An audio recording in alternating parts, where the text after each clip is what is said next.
viewers, welcome to another Disability Dramaturgy Deep Dive. I'm so glad to have you. Today's analysis is definitely one of my favorites in this series. It is my favorite. Let's just say it's my favorite.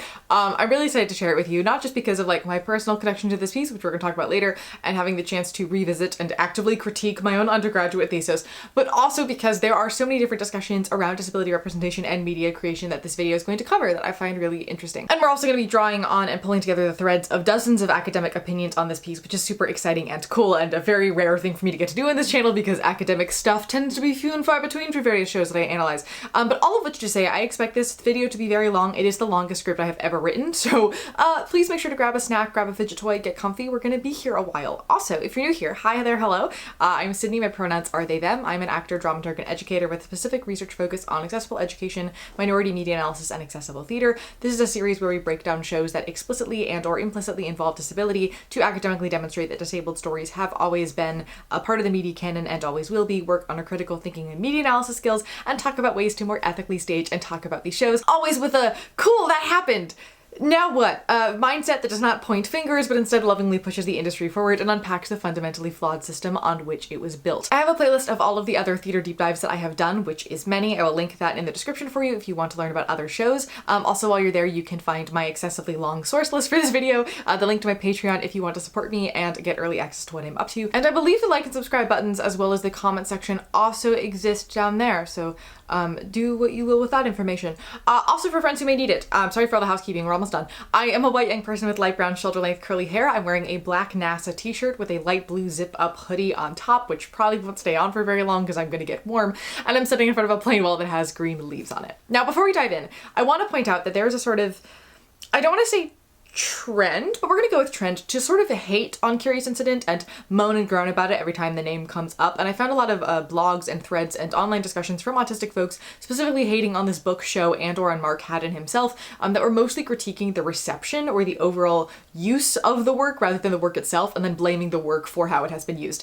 And when talking to my peers, I found that most people felt like they had to complain about it, but deep down it actually means a lot to them. And I too have a very complicated relationship with this piece and complicated feelings in many directions on the show. It's sort of not entirely, but somewhat an autism version of the Glass Menagerie in that respect, but I encourage you to come into this video with an open willingness to just learn about it, reflect on why you might feel one way or another about this piece and where that actually comes from. And if you come out of this still hating it, that's totally fine. That, like, you do you. I think this is a great place to reflect on how we perceive, receive, and critique media, and I ask that you keep an open mind, because this is one of those stories that really brings up big questions about art and representation that don't have clear or solid answers, and we're gonna try to parse through those together today. It's gonna be really fantastic. So, without further ado, which copy do I show? Let's do this one. The Curious Incident. Oh, let me take off the sticky note.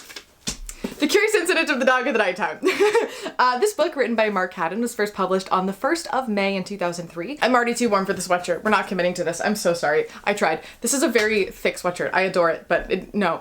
So it published two versions at the same time, one in the adult category and one in the children's category with two different covers. Haddon had primarily been a children's book author, and he had intended for this book to be primarily for adults, trying to expand out of the children's book realm that he'd been stuck in for quite some time, but his publishers decided to print it concurrently in both categories, presumably because of Harry Potter's success doing the same thing 6 years earlier. I've had a hard time figuring out which from the original printing is the children's cover versus the adult cover, but I have two first edition copies of this book. Hold up, let me put my ISBN sticky notes inside so that you can actually see the covers. This one has, oof, glare. This one has copyright information about Random House children's books, and this one does not. So I'm going to assume that these are the two different covers. This is for adult, this is for children. And I did purchase every single printed edition of this book and play I could get my hands on, meaning I have 10 copies of the book and 3 of the play.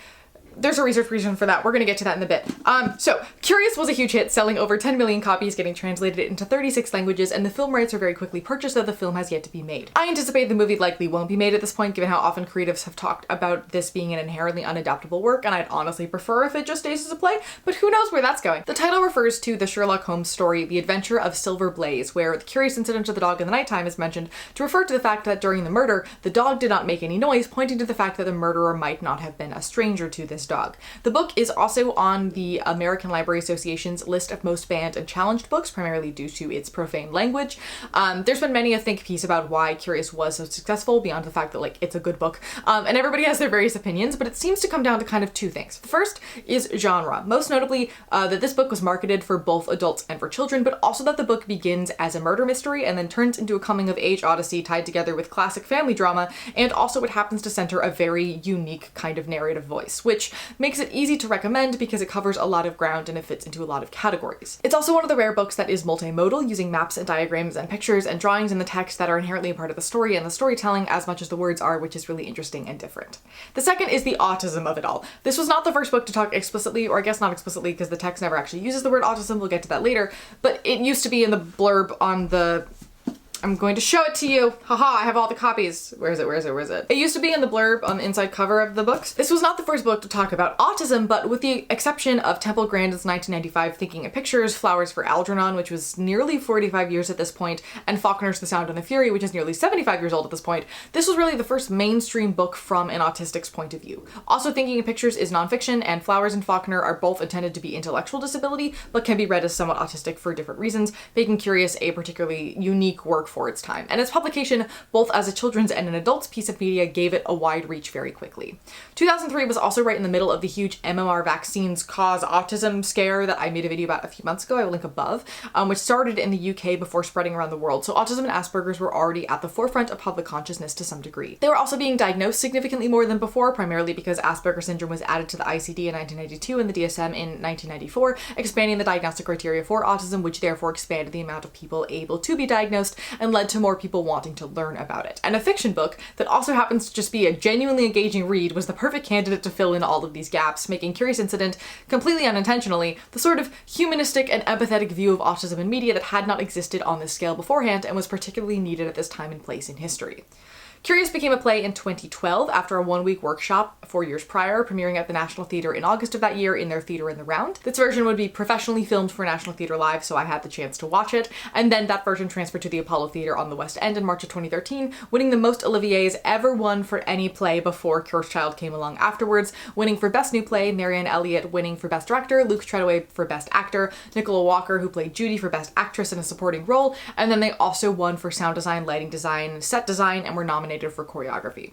The show ran at the Apollo until December 19th of 2013, when the ceiling collapsed about halfway through the first act, injuring 76 people, 7 severely, but there were no casualties, out of 720 audience members. The police commandeered a double-decker bus to take the injured to the hospital. It should also be noted that many people in the audience commented that they initially thought this was simply part of the show. We'll come back to that later also. They then reopened 7 months later at a neighboring theater in July of 2014, where it ran for another 3 years. Curious also traveled across the pond to Broadway, where it opened at the Ethel Barrymore Theater on October 5th, 2014. I have an opening night playbill on my wall right there. And it ran until September of 2016, winning Tonys for Best Play, Best Direction. Alex Sharp won for Best Actor, Lighting Design, Scenic Design, and once again getting nominated for choreography. There was also a US national tour that ran for a year starting in September 2016, and I saw that tour in Providence on what we think was February 11th, 2017. I don't have tickets to back that up, but that's my general guess. Other brief history markers with his intellectual property is the first openly autistic actor to play Christopher Boone would be Mickey Rowe in October of 2017 at Indiana Repertory Theater and Syracuse Stage. A Bengali movie called Kia and Cosmos that retells the story of Curious with entirely gender-swapped casting came out in 2019. We're going to talk about that later. There's also a 2018 movie called Please Stand By that has a lot of elements of Curious Incident in it, which we'll discuss later as well. And in the spring of 2023, I would create the first Already Virgin cast and crew production of the show and subsequent documentaries. We made a little follow-up a year after. I'll link the documentary above and in the description below if you want to check one or both out. I just felt emotional saying that that was a thing that I did. Wow, interesting. The book tells the story of Christopher John Francis Boone, a 15-year-old mathematician who describes himself as having some behavioral difficulties, or rather, Christopher tells you his story from his point of view in the way that he wants to tell it, with some guidance from his teacher Siobhan. In the play, Siobhan is brought more forward as a sort of narrator so that he can embody the story while she reads it, and our summary here is going to be of the play rather than of the book. They're almost identical, like to a shocking degree for an adaptation, and the breaks between part 1 and 2 are the same, but it makes more sense for me to talk about it in terms of the play because that's more what we're going to be analyzing in this video. And also my summary is not going to do the specific voice and storytelling justice, which is arguably even better than the story itself, so I highly recommend reading it at some point if you haven't had the chance. The traditional staging of this play is done with an ensemble cast of 6 people who operate as 30 different characters, and then Christopher, his teacher Siobhan, his mother Judy, and his father Ed, though many stagings will put Judy and Ed in the ensemble, particularly for the Act 2 scenes where there's a lot of movement. That's what I did in my production. And it really functions as an ensemble piece, and it uses a very specific movement and design profile to reflect the inside of Christopher's brain, with lots of intricate choreography and physicality and lifts and projections and sound design. The majority of the cast will remain on the stage for the entirety of the show. In the original production, the show began with disorderly music playing that crescendos to a full stage blackout with the lights coming up on a large dog center stage with a garden fork in its side, Christopher standing on one side staring at it, and Mrs. Shears on the other side staring at him in horror. Which, if you're going for like a show-stopping first moment of a show, I do think that this one has to win. Mrs. Shears, in shock, assumes that Christopher has killed the dog and tells him to get away from it, and when he doesn't, instead rocking back and forth on the ground and groaning next to it, a policeman arrives and asks him what's going on. The conversation doesn't go fantastically, and so Christopher goes back to his groaning, which the policeman will have nothing of, so he tries to grab and lift the boy by his arm, and Christopher screams because he cannot do physical touch, and when he screams and pulls away, he accidentally hits the policeman, who then takes him into custody for assaulting a police officer. There are intersecting scenes where he talks, usually with Siobhan, at school about different ways of how he sees the world. I'm gonna just stick to the plot-based scenes here because there are 57 scenes in this play plus an appendix scene, and time is not gonna be on my side with this video, but again, the voice of this piece is not really being carried over into the summary, so just take the time to read it yourself if you have time. It's pretty short, so anyway, so at the police station, Christopher empties his pockets and he tells them his father Ed's phone number, and then Ed arrives. They greet each other through their compromise of sorts, since Christopher can't do touch, where they each hold their hands out with their finger stretch and just touch their fingers together, kind of like this. Some people will stage it like this. The UK version was just fingers, and the US version was a full hand. That's oddly specific, but now you know. Christopher then info dumps to his father about the Milky Way and is interrupted by the duty sergeant telling him that after talking with his father, he understands that Christopher did not mean to hurt the policeman, and so they're going to give him a caution, a record of the fact that he hit a policeman, which may impact things down the line were it to happen again. He also lightly re-interrogates Christopher about whether he killed the dog or not, and if he knows who killed the dog, which distresses him. And then at home, Ed tells Christopher that he needs to keep his nose out of other people's business, but he gets a little hyper-fixated on how he really wants to find out who killed Wellington because dogs are important and whoever killed Wellington should probably be punished, so he doesn't totally listen to what his father says. We then transition to Christopher telling the story of how his mother died 2 years ago. He came home from school one day and nobody answered the door, so he let himself in. He spent the afternoon by himself, and when his father returned, he asked if Christopher had seen his mom, made some phone calls, and then went to Christopher to say that his mother won't be around for a while because she's had to go into hospital because of a problem with her heart and that they can't visit her there. We put a pin in that story for a scene where Christopher's at school and tells Siobhan about how today's a good day because he saw 4 red cars in a row on his way to school that morning, and since good days are days for projects and for planning things, he's going to try to figure out who killed Wellington. And Siobhan points out that, like, maybe if your father told you not to do something, you ought to listen to your father, and that input is not taken, and so she offers for Christopher to spend the day writing a story about what happened to Wellington. Also, side note, the central conceit of the novel is that this book is Christopher's school project, which is why he's writing it. The play sort of transitions that over to him writing his book and then them deciding to turn it into a play with some light fourth wall breaking that both works and is cute and whimsical, and also doesn't quite work and feels out of place. It kind of depends on how it's played, but that's just a thing that's there. Back to the memory from 2 years ago, we see Ed tell Christopher that his mother has died due to an unexpected heart attack, and then in the present we see Christopher go over to Mrs. Shears' house to tell her that he didn't kill Wellington and he's going to try to figure out who did. So the next day, while everybody is at home watching the England versus Romania football match, he goes out to do some detection. He doesn't like strangers, so talking to other people is very brave of him, but doing detective work requires bravery, so that's what he had to do. He goes to each house to ask them if they know who killed Wellington or saw anything that might potentially be a clue. Each interaction doesn't go swimmingly, nor does he get a lot of information out of each person, and he gets very overwhelmed after the last one makes a joke and laughs at him, but he ends up meeting one of his neighbors, Mrs. Alexander, who is an old woman who lives across the street, catty corner to him, and they have a brief conversation about how he has a rat named Toby. I don't have Toby here. I gave the custody of Toby to somebody else. Otherwise, I totally would have included him in the video.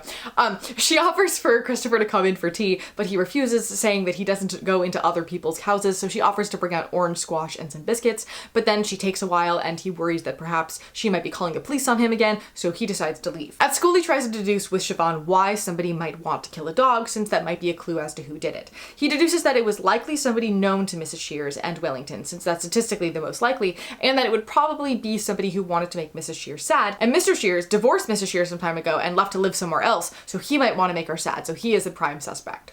We then see an older memory of Ed advocating for Christopher to be able to take his maths to A-level a few years early because he's ready and he wants to do it.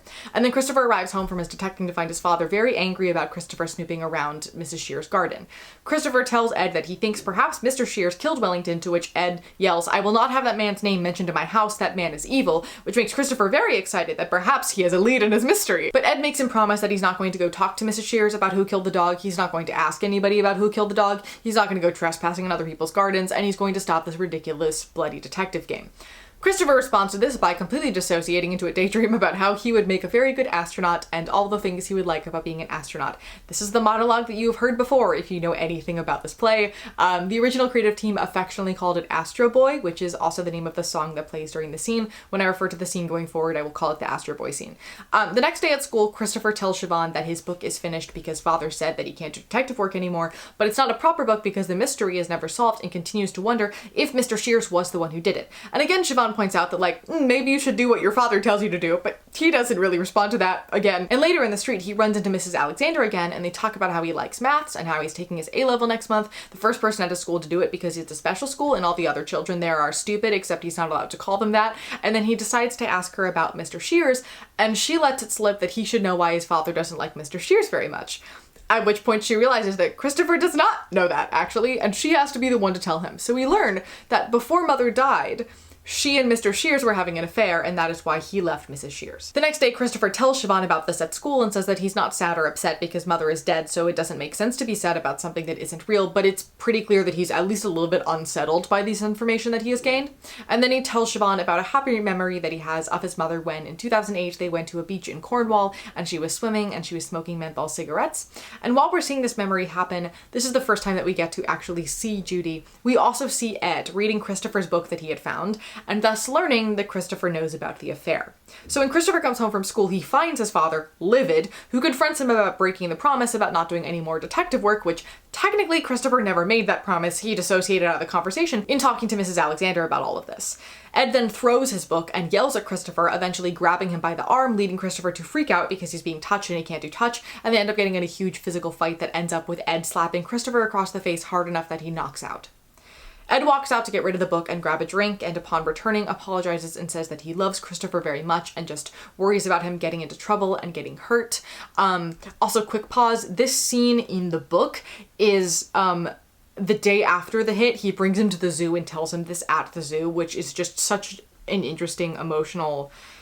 Anyway, Christopher ignores everything that he says in this apology and asks where his book is and doesn't get an answer. And then the next day, Christopher's home alone after school, so he decides to go looking for his book, ending up in his father's room, going through his wardrobe, where he finds the book in a shirt box on top of a pile of letters. And the one on top of the pile is unopened and addressed to him with circles over the eyes, something that only 3 people in his life do: Siobhan, another teacher at his school, and Mother. But before he has a chance to open it, he hears his father approach, and so he hides the letter, has a brief conversation with his dad, and then hides in his room and opens the letter. In it, his mother talks about how she's remembering how much he loved playing with trains and creating a train timetable for them to run on time, and how nice that memory is, and how, since he hasn't written to her yet, she's assuming that he's still angry at her, but he wants her to know that she still loves him and would like to get a letter from him one day. The order and content of the letter is different in the book, which stayed in the National Theatre version, and I'm assuming changed for the West End run, but we're following the Broadway letter situation here. It's different in the different versions. And this letter is postmarked 18 months after she had died and from London, where Mother had never lived. The next day, when Christopher comes home after school, Ed says that he has to go out to deal with a basement flood, leaving Christopher home alone. So he returns to his father's room to look at the other letters, and he finds 43 of them, all from Mother. The next one that he opens is her telling Christopher why she left, saying that she was not a very good mother, used an example of a time when they went to a crowded store in town together to buy a Christmas present for Grandma, and he got overwhelmed and had a huge meltdown in the store and how everybody was staring, and she told his father that she couldn't take it anymore. They got into a huge argument, and that these things just kept happening, and then she started spending lots of time with Mr. Shears, and they fell in love with one another, but she said she couldn't leave Christopher. But then they had an episode that ended up with Christopher throwing a chopping board, which hit her foot and broke her toes, leading to another huge argument with Ed, who then had to become the primary caregiver for Christopher during that time while she, couldn't walk, and Judy realizes that Christopher was so much calmer when he was with Ed than he ever was with her, and perhaps they were better off without her around, and so she decided that it would be better for everybody if she just left and she moved in with Roger. And she meant to say goodbye to Christopher, but Ed said that she couldn't and she was being selfish and she's never to set foot in their house again, and so now she just writes to him every week. And she never meant to hurt him, and he may not be able to understand any of this, but hopes maybe someday he will, and that she loves him and that she thinks of him often. While this letter is being read by Judy and then by Siobhan as well, Christopher assembles a train set across the stage with increasing speed and visible distress, ending up having a full physical meltdown in the center of it all, while letters cover the ground around him, eventually completely exhausting himself and just lying still. When Ed gets home, he finds Christopher functionally unresponsive and realizes what has happened and tries to explain, but can't quite. And then he sees that Christopher has been sick all over himself and so goes to change his shirt, realizing that he's so exhausted that he doesn't mind being touched. So he carefully takes off his sweatshirt and his shirt, he wipes him down, and then decides that he needs to prove to Christopher that he can trust him. And so he decides to tell the entire truth. That he killed Wellington after a particularly nasty fight with Mrs. Shears, and everything was a mess, and he never meant for it to turn out like this, and he's sorry, and he's gonna go downstairs for the night, and then they will talk in the morning. After Ed walks off, Christopher starts counting. He lists different groups of numbers to regulate himself in times of stress. This is the hardest part of the show to memorize because there's so many different groups of numbers. And then realizes that if Father had killed Wellington, it meant that Father could kill him, and so he needed to get out of the house. He weighs all of his options and realizes that really the only option is to go and find his mother at 451C Chapter Road, London, NW25NG. In the traditional staging, it is at this moment that the train on that train set will light up and begin to move down the track, and then it's intermission. Act 2 begins with Siobhan telling Christopher that they want to turn his book into a play, and he is not keen on that idea, but the discussion is quickly thwarted by Ed storming in trying to find Christopher, who has gone missing. He then goes to Mrs. Alexander to ask her to look after Toby the rat while he goes to London to live with Mother, but she starts asking a lot of questions and suggests that maybe they sit down and sort out what's going on and talk with his father, and so he leaves. At his house, he sees his father's bank card on the floor and he pockets it, and then he walks to Swindon Town Centre where he asks a passerby how to get to the train station, which ends up being incredibly overwhelming and confusing when he gets there, so he ends up freaking out a bit, sitting with his hands over his ears and groaning for some time.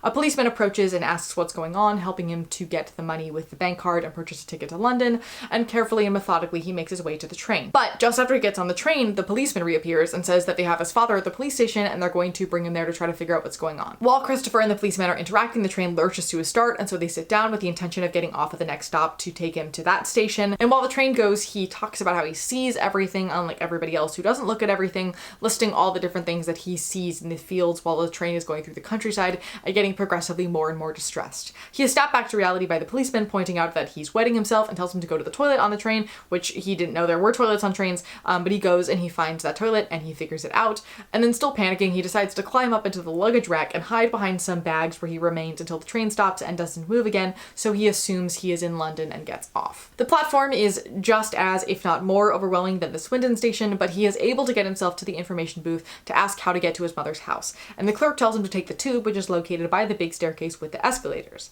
It's at this moment that Ed appears in Christopher's brain. This is often staged with him in the mezzanine or in the aisle, telling him that he can't do this and he needs to come back home, which almost motivates him even more to sort out the escalator situation, which he's never seen one before, and get to the underground. He spends a very long time down there getting the rhythm of the train so that he can anticipate when the really loud screeching is going to happen, and at some point he realizes that Toby is missing, and then he spots him on the track, so logically he climbs down there to catch him. And while this is happening, two people panic, because obviously, and then the train starts coming to the station, and so they pull him out of the train tracks just in time, and then he gets onto the train and he finds his way to Willesden Junction, and then it's to his mother's house where he sits and waits for her to arrive. Judy and Mr. Shears come in arguing about something, and then she spots him, shocked because she kind of assumed she was never going to see him again, and they bring him inside, they get him settled in the spare room, and Judy helps to change his shirt, and he tells her that Father had said that she was dead, which is why he never wrote, and she's just devastated and horrified, and she asks if he'll let her hold his hand just for once, just for her, and she declines.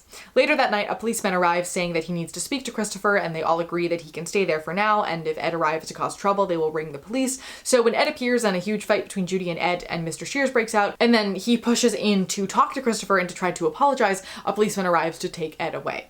The next morning, Christopher tells his mother that he has to go back to Swindon to take his maths A-level, and he has to go with his mom because he can't see father. And she's like, I can't do that. You just got here. And then we see Christopher wandering through the streets of London, talking to the Siobhan in his head just after 2 a.m. and trying to see the stars, except you can't really see them because of the light pollution. And when Judy appears down the street trying to find him, even the Siobhan in his head leaves him, which is the last piece of normalcy and regulation that he has left. Judy reaches him and makes him promise that he won't leave the flat on his own again because London is dangerous. We then cut to them walking through Hampstead Heath, which is like a park, where she tells him that she rang a school to let him know that he'd take his A-level next year, and he has a huge meltdown, which leads to him refusing to eat or do anything for quite some time. So Judy makes a sticker chart to try to make him drink some of a protein shake, and then in the middle of the night, Mr. Shears comes in drunk and physically attacks Christopher, being pulled off by Judy, who then escapes to Swindon with him at 4 a.m. because she's worried that somebody is going to get hurt. Back at the house, Ed and Judy fight, but he agrees to stay with his friend for a bit while Judy and Christopher get sorted. They go to school the next day, and Siobhan and Judy connect, and Siobhan says that Christopher is still allowed to take his A-level if that's what he wants,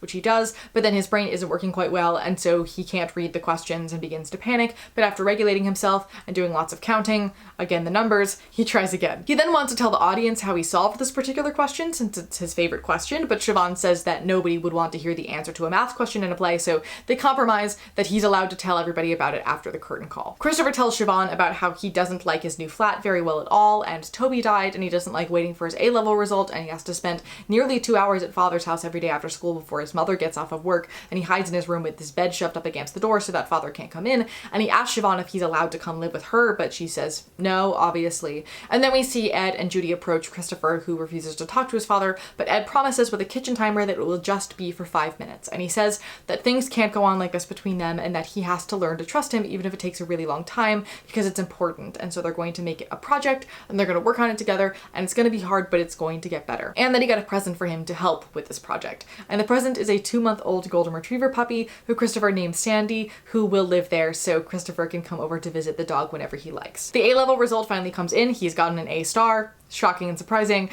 He tells Siobhan about how things are very good with the dog and they're getting better with his father, and how he's studying further maths now and he's going to pass that A-level, and then the physics A-level, and then he's going to go to university and he's going to get a first-class honors degree, and he's going to become a scientist, and he can do these things because he went to London on his own and he found his mother and he solved the mystery of who killed Wellington, and he wrote a book and he was brave. And in the final moment he asks Siobhan, does this mean that I can do anything?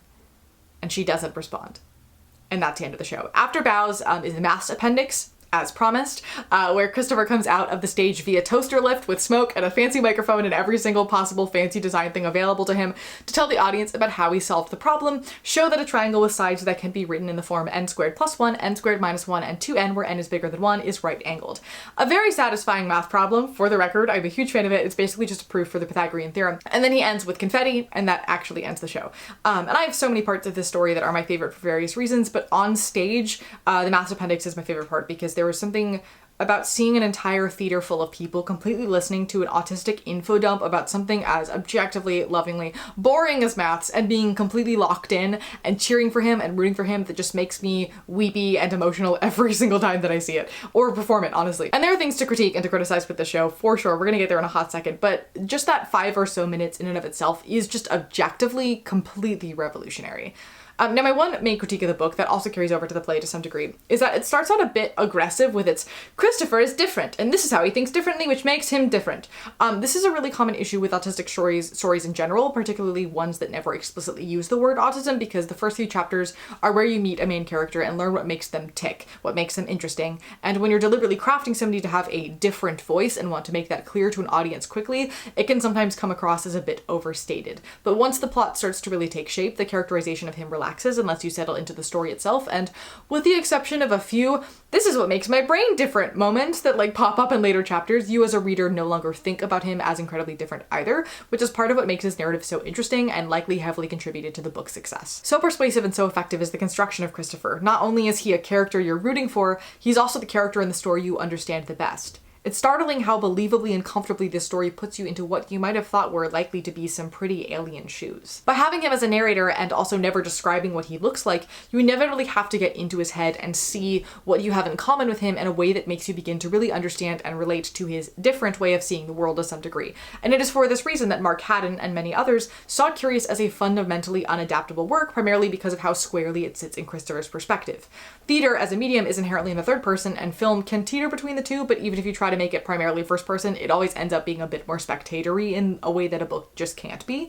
And the book also very quickly shifts between different unrelated popcorn thoughts. It jumps around in timeline, it crosses over several genres, which doesn't make it particularly conducive to an easy adaptation, unless you're Simon Stevens and can do some absolute wizardry and turn this thing into a play, but even that version has some limits. Most notably that we are no longer seeing every character as Christopher sees them. We also miss a lot of his logic and his inner monologue in various moments, which can lead to more, why does he do that thing moments from an audience than are in the book where everything feels logical because he explains it. And also in the show, Siobhan is brought forward a great deal more, often existing as the narrator reading Christopher's words, so it's automatically less from his point of view than the book is. There's also just the intrinsic part of theater itself being in the third person and the freak show legacy of disability in theater that then becomes an interesting conundrum. And to be clear, that does not mean that we shouldn't be putting disability on stage, just that the legacy of it and thus how people internalize, process, and feel about it is very complicated and very interesting, but we will come back to that in the disability section.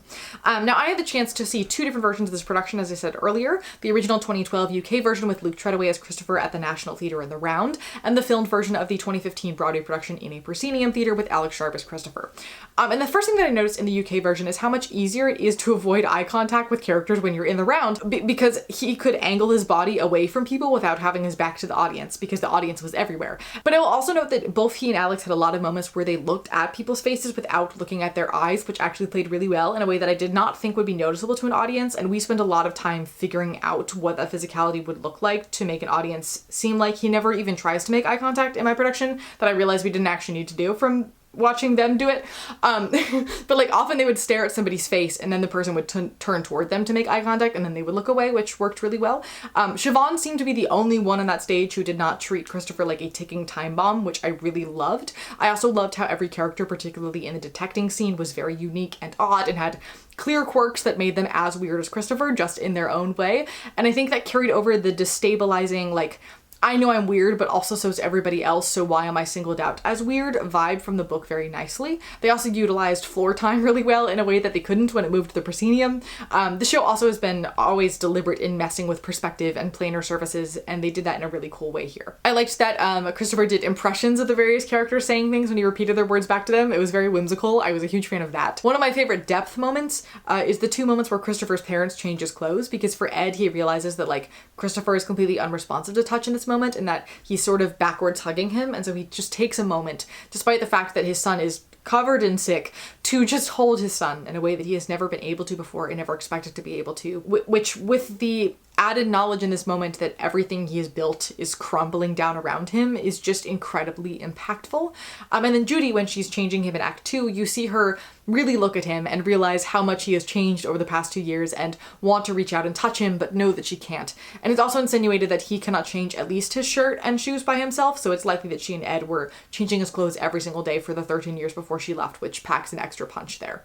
The other thing I want to point out is the genius of costuming, where Christopher wears a zip-up hoodie the entire show, but he begins in a blue one, matching Judy's color scheme. On his travels, he wears a red one because it's just him by and for himself. And then in the end, he wears a green one, which matches his father. They also had Mr. Shears and a yellow tie for the West End and Broadway productions. Yellow and brown are both colors that Christopher absolutely hates. And Bunny Christie's a legend for all of that. I love costuming things like that you don't notice until you notice. That's how you do costuming. The Broadway version of the show is the one that moved to the proscenium, which is, if you're not familiar with theater lingo, proscenium is a stage that like looks like a frame and you're looking at something through a frame versus in the round, which is in front of you or on top. And then a thrust is audience on three sides. Now you know, if you didn't know that. Anyway, the proscenium version is a lot more strobe heavy than it is in the round. I personally preferred this version because I feel like the overall energy of the show is a lot higher. The runtime of this version is also about 7 or 8 minutes shorter than the original production. They tightened and crisped up a lot of things over the course of the various runs, and I also felt that Alex Sharp's Christopher felt a lot more lived in than Luke Treadaway's did. I have a feeling that's because they filmed this 5 months into the Broadway run, and I'm not sure when the National Theatre one was filmed because they didn't say that, but they only ran for like 3 months, so it was going to feel more lived in and natural anyway. And also just because there was already a Christopher framework in place for Alex to build off of, rather than Luke, who was creating it from scratch. But the thing that stuck out most to me about Alex's Christopher was that in comparison to Luke's constant stimming, Alex had a lot of moments of stillness and of using pieces of his body beyond his hands to stim and get energy out, which felt more balanced and realistic to me personally. Like, I don't stim with my hands all the time. My hands get tired. I stim with lots of different parts of my body. He also had much stronger facial expressions, often ones that didn't seem to match the situation at hand, which I really liked. And it settled a lot more into the joyful moments, like laughing with his dad about the chaos of one of his classmates, showing just pure euphoria during Astro Boy, which I felt balanced out how heavy this show it tends to be very well. They also did the hand thing differently. I mentioned that earlier, Alex allowing more touch from Ed and Judy than Luke did, which is a fun difference. It didn't really make a difference, but it was interesting to see a difference. And also this Ed and Judy in the US were, I think, a bit more approachable is the word that I'm going to use in comparison to the UK version, which I think makes them more complicated characters. Like Ed felt a bit friendlier and had moments of laughter with his son that we didn't get as much in the UK. That might just be a cultural difference. And with Judy, there were several lines where it felt like the UK Judy was sort of scolding Christopher and being impatient with his difference, while the US Judy was more hopeful that maybe the difference had gone away or gotten better, and sad that it hasn't. All of which I very much liked both. I liked both versions of both of them. They're just very different shades of things, which I found really interesting. The train building scene he does when Judy and Siobhan are reading that letter right before intermission, this time moved less toward Judy and instead across the entire stage, adding pieces of scenery like trees and train stations and the London Eye and Big Ben, making the track very clearly from Swindon to London, which was so incredibly impactful and specific, and I adored that. They also added a lot more of Christopher's deliberate impressions of other people around him, which I liked a lot. Adding more of that made it feel more grounded. The monologue where he's wandering in the street looking at the stars in London, talking about how if you focus on the expansiveness of the universe, you can start to feel negligible, and how sometimes when things are very overwhelming, it's nice to feel like you are negligible, was unbelievably devastating. I don't feel emotions in the archives. The archives are not a fun place to be, and I was actively tearing up. And Siobhan's exit at the end of that scene, being him losing the last sense of home, really beautifully sets up this dysregulation about his A-level that follows it, that I don't think that through line was quite as strong in the UK version. And the genuine, I don't know what to say, heartbreak on Siobhan's face in response to Christopher's continued hopeful, does that mean I can do anything at the end, just snapped me like a glow stick. So overall, I do prefer this version to the original, but I think most of that has to do with how settled into the characters these actors were in comparison to the National Theatre production, simply because they didn't have time, and also because this is the version that I've always remembered the play being since I saw it in high school, so I'm already going to be a bit biased toward this version. But I also just think that in the continuous iterations of it, they tightened things up in a way that made it a stronger piece and made characterization stronger as well. Now we're going to organize this video a little bit differently when it comes to disability narratives than I typically do. I normally try to organize my discussions of the reception and history and staging of something as all different chapters, but here we're going to combine it all into one big conversation about disability narratives and pose a lot of questions about how we think about, talk about, and handle this work. So let's start with the "is Christopher autistic" argument, which has never actually been an argument, but there's still a lot to discuss around it. Now, it seems like the general colloquial understanding of the Christopher autism situation is that Mark Haddon claims that Christopher isn't autistic, or that he didn't write an autistic character, and that was then used as an excuse to not cast the show authentically because the word autism is never explicitly used in the text. I think that I propagated this at some point in one of my videos. And there are some quotes about how he did no research for the book and about how he wishes the book had never been associated with autism in the first place that are used as the primary fuel for anti-Mark Haddon vitriol. And none of this is, at least based on my opinion that I am trying to keep as objective and neutral as possible, doesn't seem to be actually quite the case. The first mystery to uncover is how associated with autism was it for him to regret having it involved in the first place, and every single research paper that I read had slightly different opinions as to when the term Asperger's appeared or disappeared from the book, as well as where it was located in said book and what it said. I couldn't find any clear or easily corroborated information, so I went on my favorite used book website, Go Buy Used Books, they're great, and acquired a copy of every single Curious Incident ISBN number that they had, and then I made a spreadsheet of what I found in the now 14 copies of this text that I own. 3 of those are the play, none of them mention autism anywhere, so those are excluded, and then 2 are the same book because I didn't want to annotate my beloved falling apart middle school copy. So that leaves us with 10 different editions to compare here. This also, for the record, did lead me to purchase a bookcase and completely reorganize my entire room. That's beside the point. This section is about to be really pedantic, but stick with me. I also find it very interesting and learned a lot about publishing during this process. So the first thing to know is that the inner copyright page in every single US printed edition has had the word autism since its initial printing in 2003. It says, despite his overwhelming fear of interacting with people, Christopher, a mathematically gifted autistic 15-year-old boy, decides to investigate the murder of a neighbor's dog and uncovers secret information about his mother. It's right there. You can see it. It exists in the book. I'm proving to you that the word autism is in this book. And then below that, it has the tags for autism in fiction, savant syndrome in fiction, and England in fiction. The autism tag is spelled incorrectly, and this is consistent across the copyright pages of other US printed editions, which implies to me that this brief summary is inherently linked with the US copyright. There is another Penguin Random House book I have several copies of here in my room that function similarly across different editions, so I'm going to assume that that's the same situation. So the two US editions of the book that I have from 2004 to 2014 do not have any mention of autism with the exception of the copyright page. I thought it was interesting that autism and/or Asperger's was included in the blurb either on the back or inside cover of the 2003 first editions, as well as the April 2004 edition, that disappeared for the May 2004 edition and the UK 2004 edition, but does reappear in the blurb of the 2005 edition, as well as in the reader's guide for both 2005 and the 2012 editions, but doesn't appear after that. And it does seem like the 2004 edition without the mention of autism beyond the copyright page is the only one that is sold in stores at this point. I've gone to many different stores. I've looked for it in all of them. This is the only one that I can find. I'm going to refer to this edition, the one that I just talked about, as the orange cover, so we do not get things mixed up because there are two different 2004 editions. The orange cover is the standard one that you can find in a bookshop today.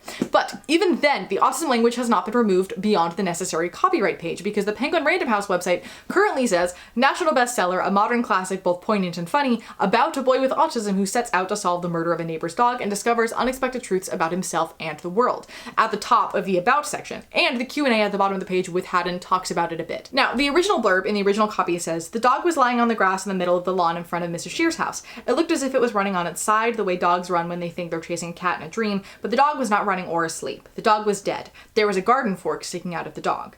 The Curious Incident of the Dog in the Nighttime is a murder mystery like no other. The detective and narrator is Christopher Boone. Christopher is 15 and has Asperger's, a form of autism. He knows a very great deal about maths and very little about human beings. He loves lists, patterns, and the truth. He hates the colors yellow and brown and being touched. He has never gone further than the end of the road on his own, but when he finds a neighbor's dog murdered, he sets out on a terrifying journey which will turn his whole world upside down. The children's version, which is this one, printed at the same exact time, phrases some of that a little bit differently. With 15-year-old Christopher has Asperger's syndrome, a form of autism. He has photographic memory, he understands maths, he understands science, what he can't understand are other human beings. And the first 2004 version, to not include autism, basically just cuts that half sentence with 15-year-old Christopher has a photographic memory, he understands math, he understands science, what he can't understand are other human beings, so just cuts out the autism piece of it.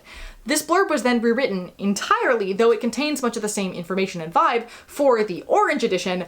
So basically, the two blurbs that I've seen since 2004 are either the cut version of the original children's version or the orange version. Autism or autism-adjacent things also used to appear in a few other places on the book. The first is a quote by Ian McEwan that says, Mark Haddon's portrayal of an emotionally dissociated mind is a superb achievement. He is a wise and bleakly funny writer with rare gifts of empathy. It was initially right here on the cover, but then it moved to the back cover. It then appeared in modified format that cuts out the emotionally dissociated mind piece of the quote for the orange edition, and then with the exception of the 2014 edition and the current Penguin Random House website, disappeared altogether after that. There was also an Oliver Sacks quote that says, a delightful and brilliant book. Mark Haddon shows great insight into the autistic mind. I found it all very moving, very plausible, and very funny. That was initially on the back cover and then moved to the inside cover, then modified to delete the autistic mind part of it for the inside cover of the orange edition. This quote then disappeared until it appeared in full on the inside cover of the 2014 edition and appeared in modified format on the back cover of the 2014 Play tie-in edition and is currently on the Penguin Random House website. There's also a quote that references Curious feeling like an Oliver Sacks story. If you don't know who Oliver Sacks was, unfortunately. He was a British neurologist known for writing a lot about different odd and interesting neurological case studies, including about himself. And in his 1993 profile on Temple Grandin, titled An Anthropologist on Mars, is arguably one of the most famous writings about autism. He was a fairly disability-affirming guy. Like, his work never feels freak show-esque, which it could very easily slip into. And he's written a lot of incredible stuff about the deaf community that I used for my independent study in high school. So even associating this story with Sacks has a sort of undertone of this is a neurological oddity, so that quote is also of note just because it mentions him altogether. That quote appears for the first time in the 2004 editions, including on the back cover of the orange one, and disappears after that until this one 2014 edition that's going to keep coming up. I'm starting to think that the quotes chosen for the 2014 edition were just a bit of a fluke. I don't know what happened here. This edition is just super random in regard to what quotes it's using. There's also two quotes that compare the story to that of The Sound and the Fury, and one of which also mentions Flowers for Algernon in that. Both quotes appear in the orange version, the second 2014 edition, and are currently on the Random House website, and then the one that doesn't reference Flowers for Algernon appears in the April 2004 version, and that one 2014 edition that mentions autism everywhere. There's a different quote that mentioned Asperger's that only appears in the two 2004 editions that aren't in the orange one, but all in all, I'm gonna we're gonna actually take a quick pause if you want to see what all the covers look like, because I was interested by it, so you might be as well. So these are the two 2003 original editions. I showed them to you earlier. Hey, can my teleprompter stop? Thank you. So these are the two original first edition copies. We have the children's one here, and the adult one is the one with the pitchfork through the dog. And then this is the 2004 children's edition, and then there's another 2004 edition, which looks like this. So these are the two 2004 editions. And then the third 2004 edition is the orange one that we've already talked about. I don't know why 2004 had so many different copies of Curious Incident. I don't know. None of them have reading guides. They just made a bunch of different copies of 2004. So that's 2004. And then that's 2018, that's 2012, that's 2005. So then there's 2005. This one has a reading guide in it, and the reading guide talks about autism a lot. So this one exists. This was only published for a very brief period of time. This takes up a whole shelf on my bookshelf, by the way. I should let you know that. Okay. We're still going. So then we have, this is the 2012 version that was literally £1. I appreciate how cheap that version was. Then we have the two 2014 versions. This is the one that includes autism like a bunch of times randomly, which is really weird because none of the other copies in this time did. And then this one is directly related to the Broadway play and was sold at the Broadway play. It is the media tie-in version. And then we have the 2018 vintage edition. Which looks like this. It has a weird dog on the cover. Then we have the play versions as well. So there's two different versions of the UK play version. Neither of these are licensed in the United States as far as I can tell. This seems like it was the script of the original UK version. Like this one's closest to what we see in the round, but it's still different. And then this version is closer to what we see in the round, and I'm assuming was on the West End.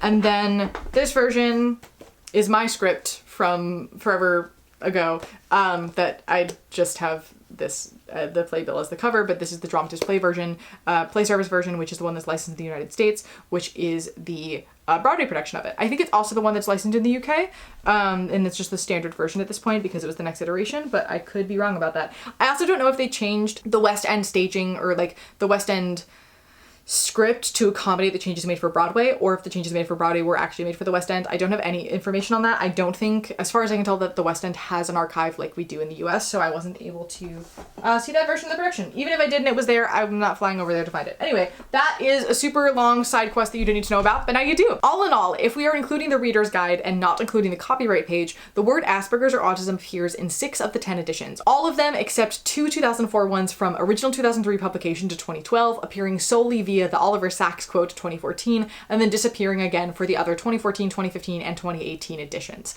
If we include the copyright page, autism or Asperger's is in 8 of those 10 editions, and in most of the editions that don't include it, there are references to predecessor autism books, Algernon and Sound of the Fury, via quotations. Autism and Asperger's also comes up in most reviews, most of the interviews with Haddon, most of the conversations with the play's creative team, and the original play, when running on the West End, had a whole section of their website with resources around autism.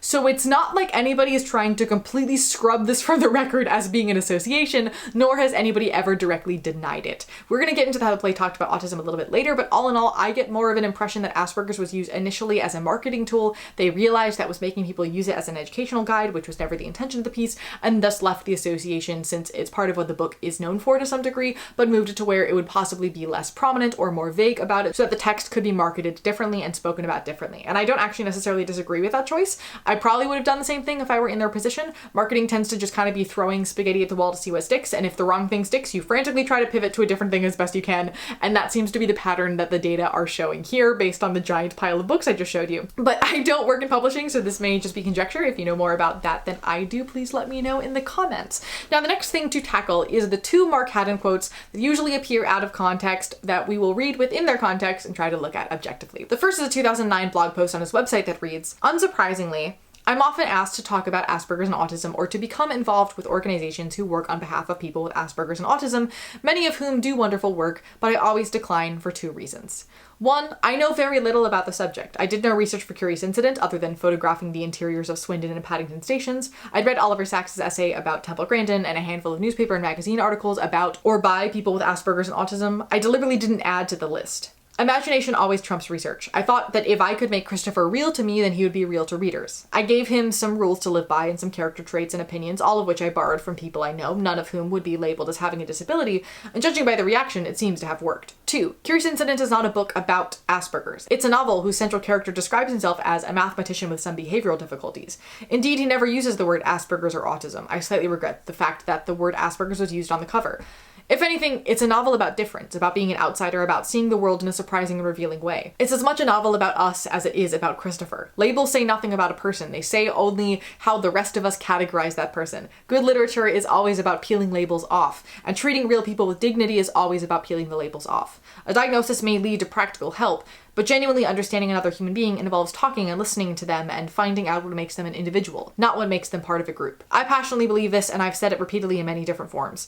To become a spokesperson for those with Asperger's or autism, or to present myself as some kind of expert in the field would completely undermine this and make me look like a fool into the bargain. I would much rather spend my time writing more novels, standing up for difference, and trying to understand outsiders who see the world in surprising and revealing ways. The second is an article that he wrote in 2015 for Penguin Random House on the origins of Curious Incident that reads as follows. I've always regretted that the phrase Asperger syndrome appears on the cover of Curious Incident when it was first published, mostly because the central conceit was that Christopher himself had written the book. For a long time, it had the dull but accurate working title, Christopher's Book, and Asperger syndrome is not a phrase that he uses. In the book, he refers to himself only as someone who has behavioral problems. I prefer the wry humor in those words. I like the way it gently mocks the diagnostic medical language. I like the way it includes all of us who doesn't have behavioral problems.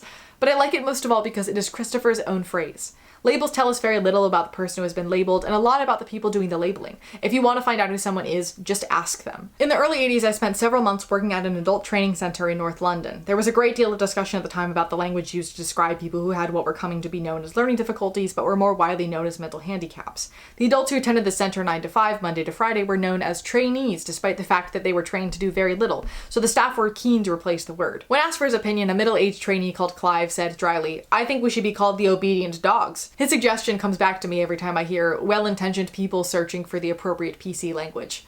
Clive is probably called a client now. One of the other reasons I regret the words Asperger syndrome appearing on the original cover of Curious Incident is that it sparked a sometimes heated and often misguided debate which rumbles on quietly to this day. In short, is Christopher a correct representation of someone with the condition?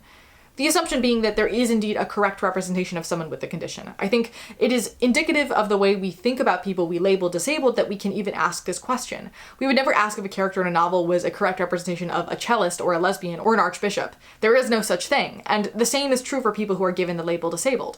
They are as various and individual as any other group in society. Does Christopher seem real? That's the question you should ask. That's the question you should ask of any character in any book. Does he seem rich and layered and believable, or does he feel like a lazy arrangement of words on the page? I'm happy for readers to answer no, just as long as we agree on the question. As it happens, when I was putting Christopher together, I drew upon a long list of beliefs, habits, quirks, and behaviors which I borrowed from friends and acquaintances and members of my own family. It would be unfair to me to name the person who can't eat a plate of food if the broccoli and salmon are touching, or the person who can't use a toilet if a stranger has used it. Suffice to say that neither of them would be labeled as having a disability, which is only to say that Christopher is not that different from the rest of us. It's the number and combination of his eccentricities which cause him difficulties. For the record, I have been and continue to be immensely touched by the letters I get from readers of the novel. Some write to say that their mother or father or brother or sister didn't really understand them until they got to read Curious. Others write saying that they didn't really understand their mother or father or brother or sister until they themselves read Curious.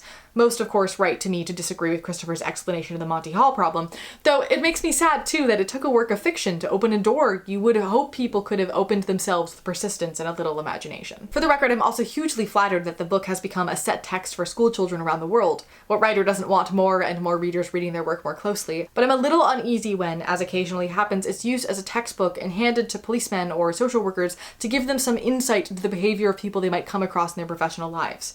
I'm in favor of anything that introduces a little more empathy into the world, but I'd like to fight the corner for Curious simply as a novel. Of course, it's about disability and our attitudes towards it, but it's about many other things as well. Mathematics, families, Sherlock Holmes, truth, bravery, Swindon, railways. It's also a novel about the act of reading. It contains huge gaps that readers fill without noticing. Christopher, for example, never says what he looks like, the clothes he wears, the way his hair is cut, whether he's skinny or fat, tall or short.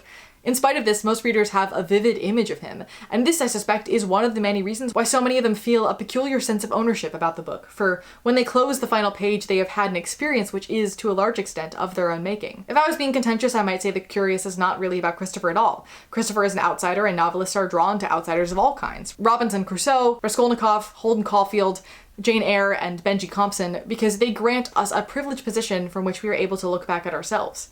Curious is about us. The first thing that I will say is that proximity to disability does not make somebody qualified to properly talk about it, with my exhibit A being every single famous book written by the parent of a disabled child that turns the kid into a literal object meant to be an inspiring challenge to their parent rather than the human person that they are. But that being said, Haddon tends to talk about disability in an almost too progressive way, I think is the best way to describe it. I was going to do my Mark Haddon side quest later, but we're gonna take that now. In the second article, he mentions that he worked at an adult training center for some time. I also read elsewhere that he worked as a community service volunteer for some time with somebody who had MS. He has friends who have children with Asperger's and a nephew with cerebral palsy. And in the Q&A section of the Penguin Random House page on Curious, he says, after leaving university, I spent several years working with adults and children who had a variety of physical and mental handicaps, as they were then known. Ever since that time, I've been interested in the subject of disability and mental illness. As a result, hardly a week goes by without me reading a newspaper article or watching a television documentary about schizophrenia or manic depression or Tourette's. And hardly a month goes by without me meeting yet another person who is the parent or grandparent of someone who has been diagnosed as having Asperger's. I also know a number of adults, men mostly, who would almost certainly be diagnosed with the syndrome if they had been born 20, 30, 40 years earlier. And that was the extent of my research. I deliberately didn't consult fat tomes on Asperger's or visit special schools when I was working on the book because I wanted Christopher to work as a human being and not as a clinical case study. So not only is he surrounded by disability, but he also always talks about it in a very similar way to Oliver Sacks actually, where he is interested in what makes the human different and also just as interested in the human because he finds humans to be interesting in and of themselves. And this is also not the only time he has tackled disability in a work of his. In 2007, he had a film aired on the BBC called Coming Down the Mountain about a boy named David, played by a very young Nicholas Hoult, who blames his little brother, Ben, who has Down syndrome, for all of his life problems and thus makes the decision to murder him.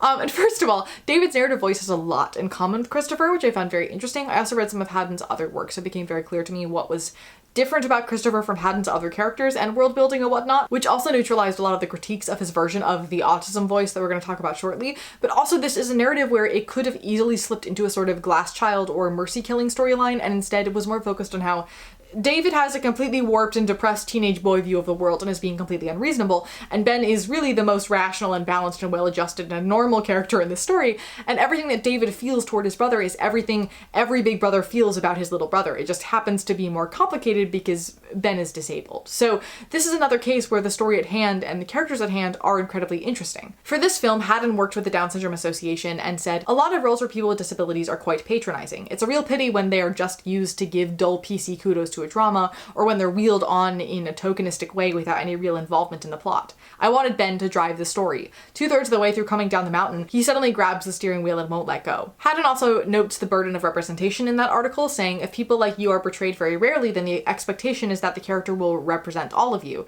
There are so few characters with Down syndrome in dramas that when one comes along, he or she carries a heavy burden. It's like being the only gay man in EastEnders a few years ago. So it's not like he's not aware of how these things work or how to manage them. Much of his writing talks about precision of language and about the issues with trying to soften language to make people comfortable, which is another talking point that can tip in either direction, but I'm going to give him the benefit of the doubt here based on what I know of his politics and his views around disability and family issues. And because in the early 2000s, much of what writing existed about disability, even if it was fiction, was very clinical and pointed toward education with a sort of issue drama or after-school special kind of energy, and Haddon decided to create complicated and controversial family dramas that happened to include disabled characters but didn't center themselves around them, and that was a very big deal, which led to a lot of praise and a lot of criticism that didn't fully encompass the actual situation at hand. An example that has kept coming to mind in this situation is John Green's The Fault in Our Stars, where people constantly complaining about that book being such an issue, and it has problems, I don't disagree, I'm working on a video about that, but most of the criticism being placed onto John Green's shoulders is actually frustration with the later oversaturation of the genre that is to some degree his fault, because he created the genre with his original book, but also very much not his fault because it's the badly written knockoffs that led us to feel like the whole genre and the whole idea is cliche and boring and bad and harmful that actually created the situation and not the original work itself. But it's because of all of this that I very much believe Haddon's intention of wanting to create a character rather than representation with Christopher.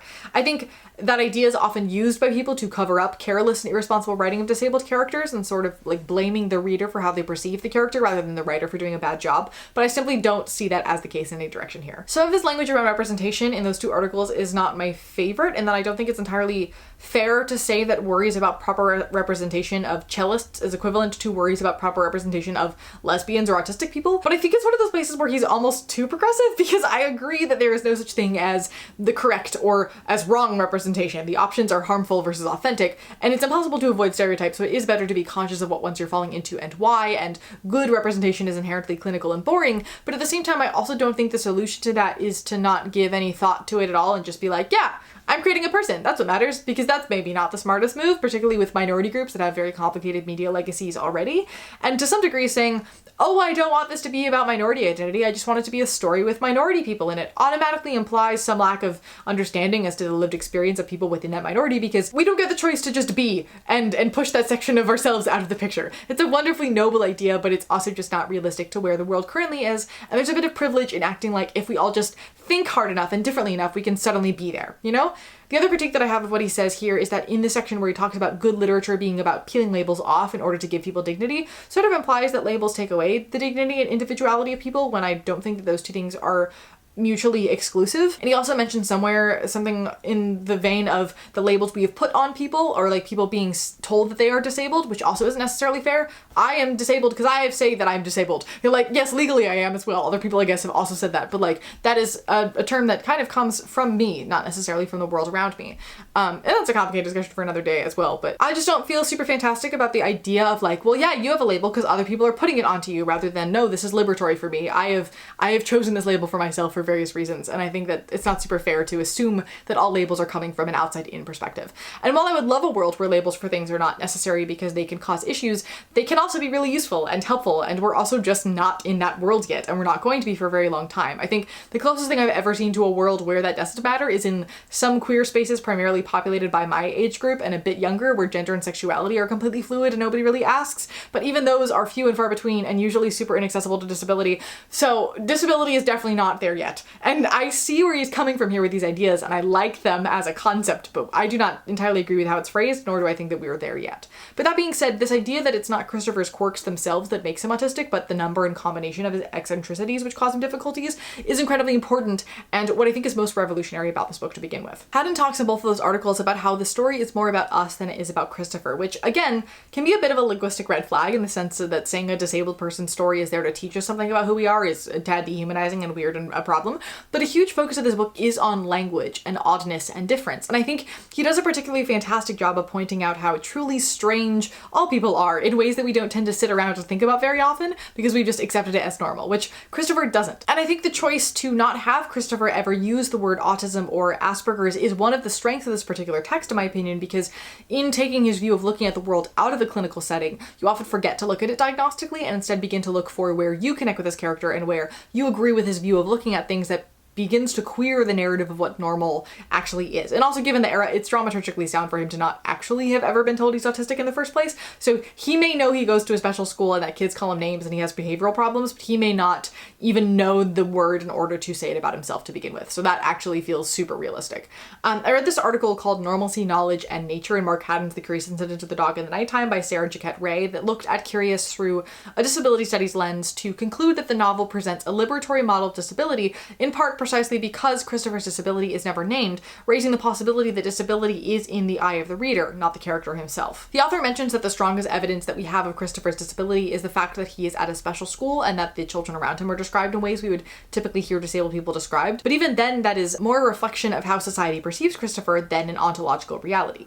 I also noted that on page 25 and 26 of the text, he's referred to by a classmate's brother as a spazzer, but that again is more indicative of how Christopher is viewed than anything else. And because the book is from Christopher's point of view, we are forced as readers to try to put ourselves into his shoes and thus see that perspective as the normal one. And so we as readers start to see what quirks we have that align with Christopher's and start to question what and who actually is normal, which starts to break down diagnostic barriers to some degree. And it's also not just Christopher who is odd. He spends much of the text explaining what unique quirks other people have and what kinds of things he does not understand about the world that he thinks are odd or confusing, which destabilizes the reader completely. And going back to the lack of disability language used in the text, I think think that actually helps this even further because you're less cognizant of the fact that he's clinically different and are thus less likely to try to see what makes you different from him to separate yourself from him. I know that when I first read this book, I felt eerily seen by this character and spent a great deal of time combing through the text over and over again. How I didn't find the copyright page, the world may never know, trying to find the autism word used because I began to wonder if I'd made up the fact that people said this character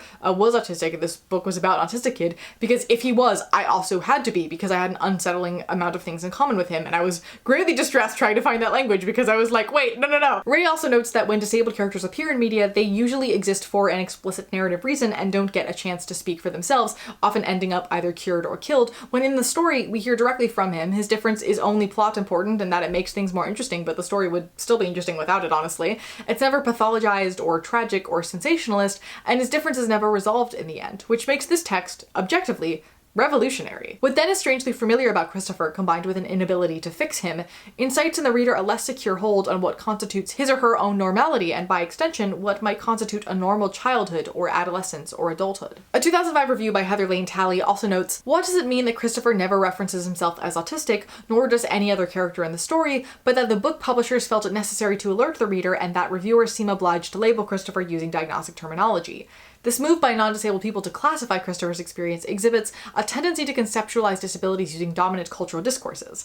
By framing Christopher's eccentricities in psychomedical terms, his experience is made intelligible as a biomedical condition. It's almost as if labeling things that are different helps us to find comfort in them because they feel more manageable. And that can obviously be both a good and a bad thing. For me as an initial reader of this book, I began searching for that label because I finally felt seen in a book for the first time in my life and hoped that if there were a specific description as to what that thing was, I could maybe learn about it to understand myself better and have life suck a little less for me. But on the other hand, for somebody who is uncomfortable with vague difference, having a neat little clinical box to place this character in to help differentiate the us from the them, or explain why somebody is odd in a way that might make somebody feel uneasy, that can be harmful. One of my favorite articles that I read for this was by Shannon R. Wooden, titled Narrative Medicine in the Literature Classroom, Ethical Pedagogy and Mark Haddon's The Curious Incident of the Dog in the Nighttime, where she talked about ethical ways to teach this book in the classroom and specifically noted that she always begins by making the students read the text with a diagnostic lens and then uses the way they go about describing the character to point out how, in looking at the text diagnostically, it creates a cognitive trap where you're questing for a checklist of diagnostic information rather than seeing Christopher as a complete and whole person. And that once you start to read the book as lived experience, you start to see inconsistencies and gaps and inaccuracies in this character as just part of the story and the human aspects of him as a person, which makes us see his approach to the world as at least partially socially constructed, certainly socially lived, and paradoxically misunderstood through a medical model which negatively affects his lived experience in demonstrable ways. That last sentiment brings us to what was my actual favorite article that I read for this, which was a 2021 paper called The Disability Which Is Not One, Autistic Intermittency in Mark Haddon's The Curious Incident of the Dog in the Nighttime. All these titles are the longest names ever, it's fine, which is by Joseph Valenti, and he pointed out the so-called flaws and inconsistencies in Christopher's character as the gap between how he experiences the world and how he is told he experiences the world.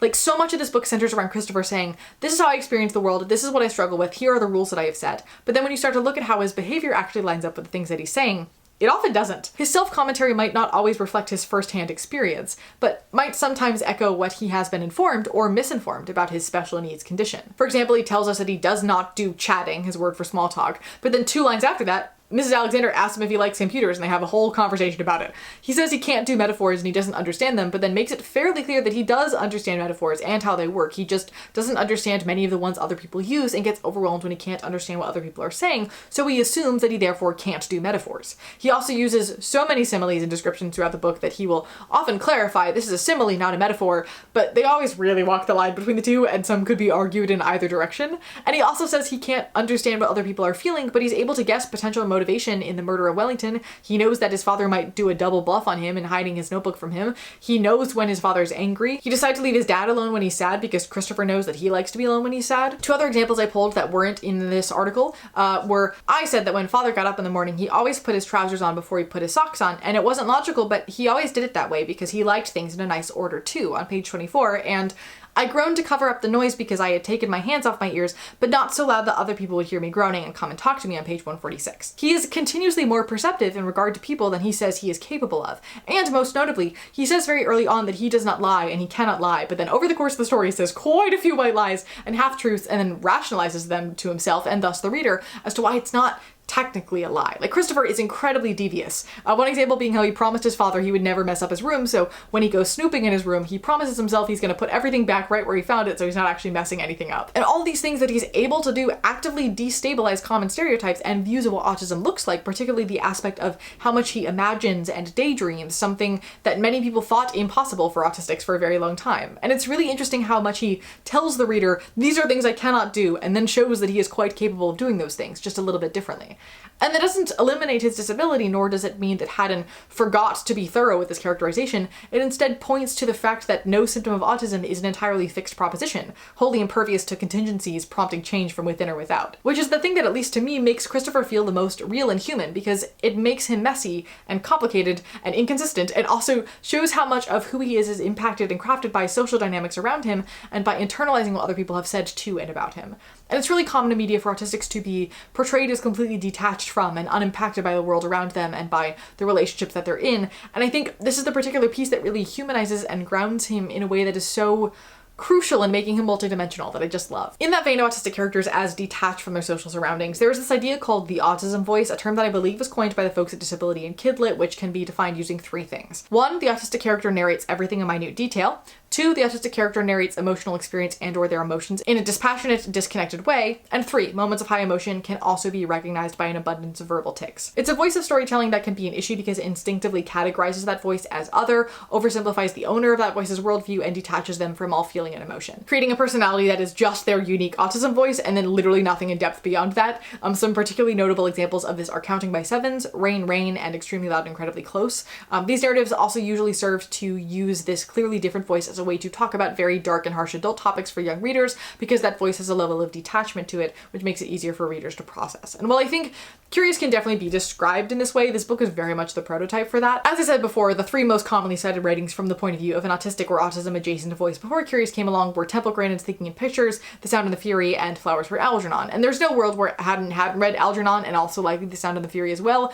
We know that he read about Temple Grandin, so to some degree, they were all likely somewhat influences here. But when you read all of them back to back, they feel like completely different people in comparison to the 3 other examples I just gave you, where you could read the first chapter of all 3 of those books back to back and they feel like they're the identical book, but the plot is confusing. Mark Haddon also describes Christopher himself being a sort of afterthought to the voice when he came up with the idea for the book. It happened piece by piece and without any deliberate seeking after originality or quirkiness. I began with the image of the dog stabbed with a fork simply because I was searching for a vivid and gripping way of starting a novel. I then realized that if you describe it in a flat, emotionless, neutral way, it was also, with apologies to all dog lovers, very funny, so I had the voice. Only after using that voice for a few pages did I work out who it belonged to. Having done that, the difficult thing was to work out a believable way for Christopher to construct a novel, given that he is utterly unaware of the reader's emotional responses to what he is writing. Having Christopher simply copy his hero, Sherlock Holmes, by borrowing the format of the murder mystery was the solution to this problem. Finally, because I genuinely believed that very few people would want to read a novel about a teenage boy with a disability living in Swindon with his dad, I arranged the whole plot around the central turning point, where we discover who killed Wellington and what really happened to Christopher's mother, to make it as entertaining as possible, hopefully dragging the reader up to a highest point right in the middle like a roller coaster and then speeding them down towards the conclusion. Haddon also often talks about how he put a lot of himself into the character, and in reading a lot of his other work to compare, he has a very unique voice that exists in Christopher as much as it does in his other works. And it makes it very clear how much of the other autism voice narrated books that appeared in the subsequent decade feel like they're doing a poor imitation of Mark Haddon more than of Christopher Boone. And part of the narrative issue with the autism voice is that readers often feel that by reading a book in that voice, they suddenly understand what it's like to be autistic when they really don't. But that was also very explicitly a thing that Haddon did not want from this book, and again, he functionally created this genre. But expanding off of that, I became interested in the idea of the autism voice itself and the difference between internal and external voice, because I realized how much the Christopher voice and other derivatives of that are versions of what autistics tend to sound like to other people, and thus of how we tend to write as well. But it's not the way that we sound externally to others, just us trying to organize the internal chaos, and thus what would a voice that actually reflects the internal chaos sound or look like, and which of those two is the true voice? And I have no answer to that. It's just something that I've been reflecting a lot on lately. Like, how much is my inner voice structured like Christopher's now because that was the first time I'd seen the way I thought on the page, but that's not actually how I think or how I would explain how I think. It's just a way that I've been told that I should, if that makes sense. I don't think that made sense. It's just been very interesting to me to wonder how the, I guess, outside media has impacted how I describe the inside of my mind, and how, if I would describe it that way, if not given that media to shape that. And I don't know. Let me know your thoughts on that in the comments. Hi, Editing Sydney here. I don't know how I screwed up this section, so very much, so we're just gonna do it this way.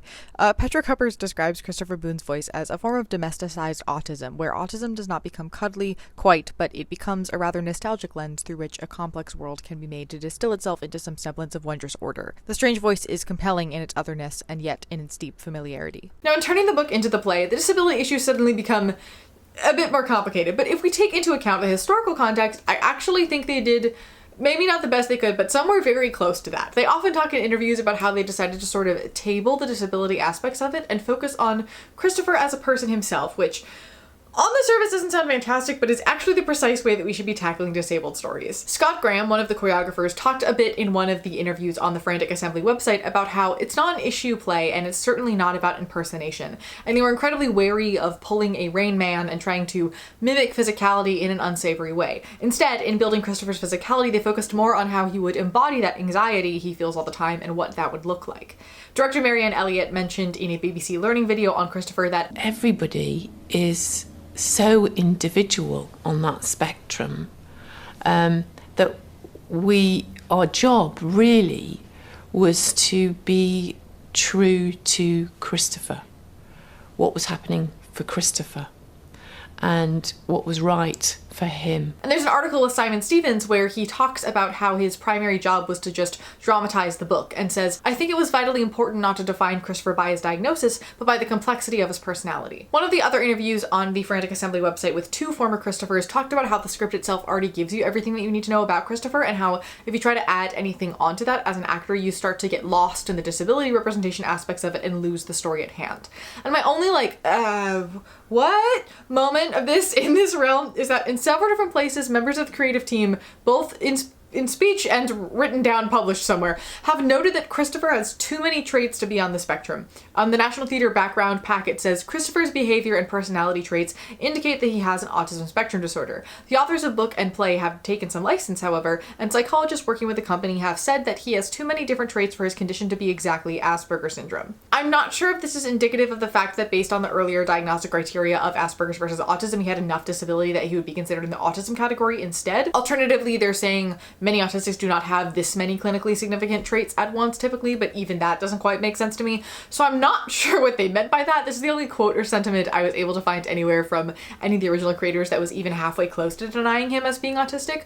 But even then, they did so much other work around autism with the show that I think I may just genuinely have no idea what they're saying there, or it is the Asperger's autism differentiation discussion there. But if you can enlighten me on this matter, please do. I would appreciate it. But overall, while what they're saying might sound a bit like they're ignoring or erasing his disability and crafting the show and this character, they showed every step of the way that they were actually very much taking it into account and factoring it in. At least I think today we would expect a little bit more due diligence in that regard, were someone to create a piece centering an autistic character. But for this particular, it feels odd to say historical context because it was only like 10 to 15 years ago, but in this historical context, they were way ahead of their time. The original team spent time visiting schools for autistic kids and met with students, staff, and families to learn about autism from every angle. The wall of their rehearsal room was covered in paintings by autistic people, so they were always in the room with them to some degree. And they also hired 2 autistic consultants who weren't in rehearsal every day, but were involved in the creation of the show. It's also important to note that, as far as I can tell, it seems like those consultants were more around lived experience than on a disability studies academic view of media,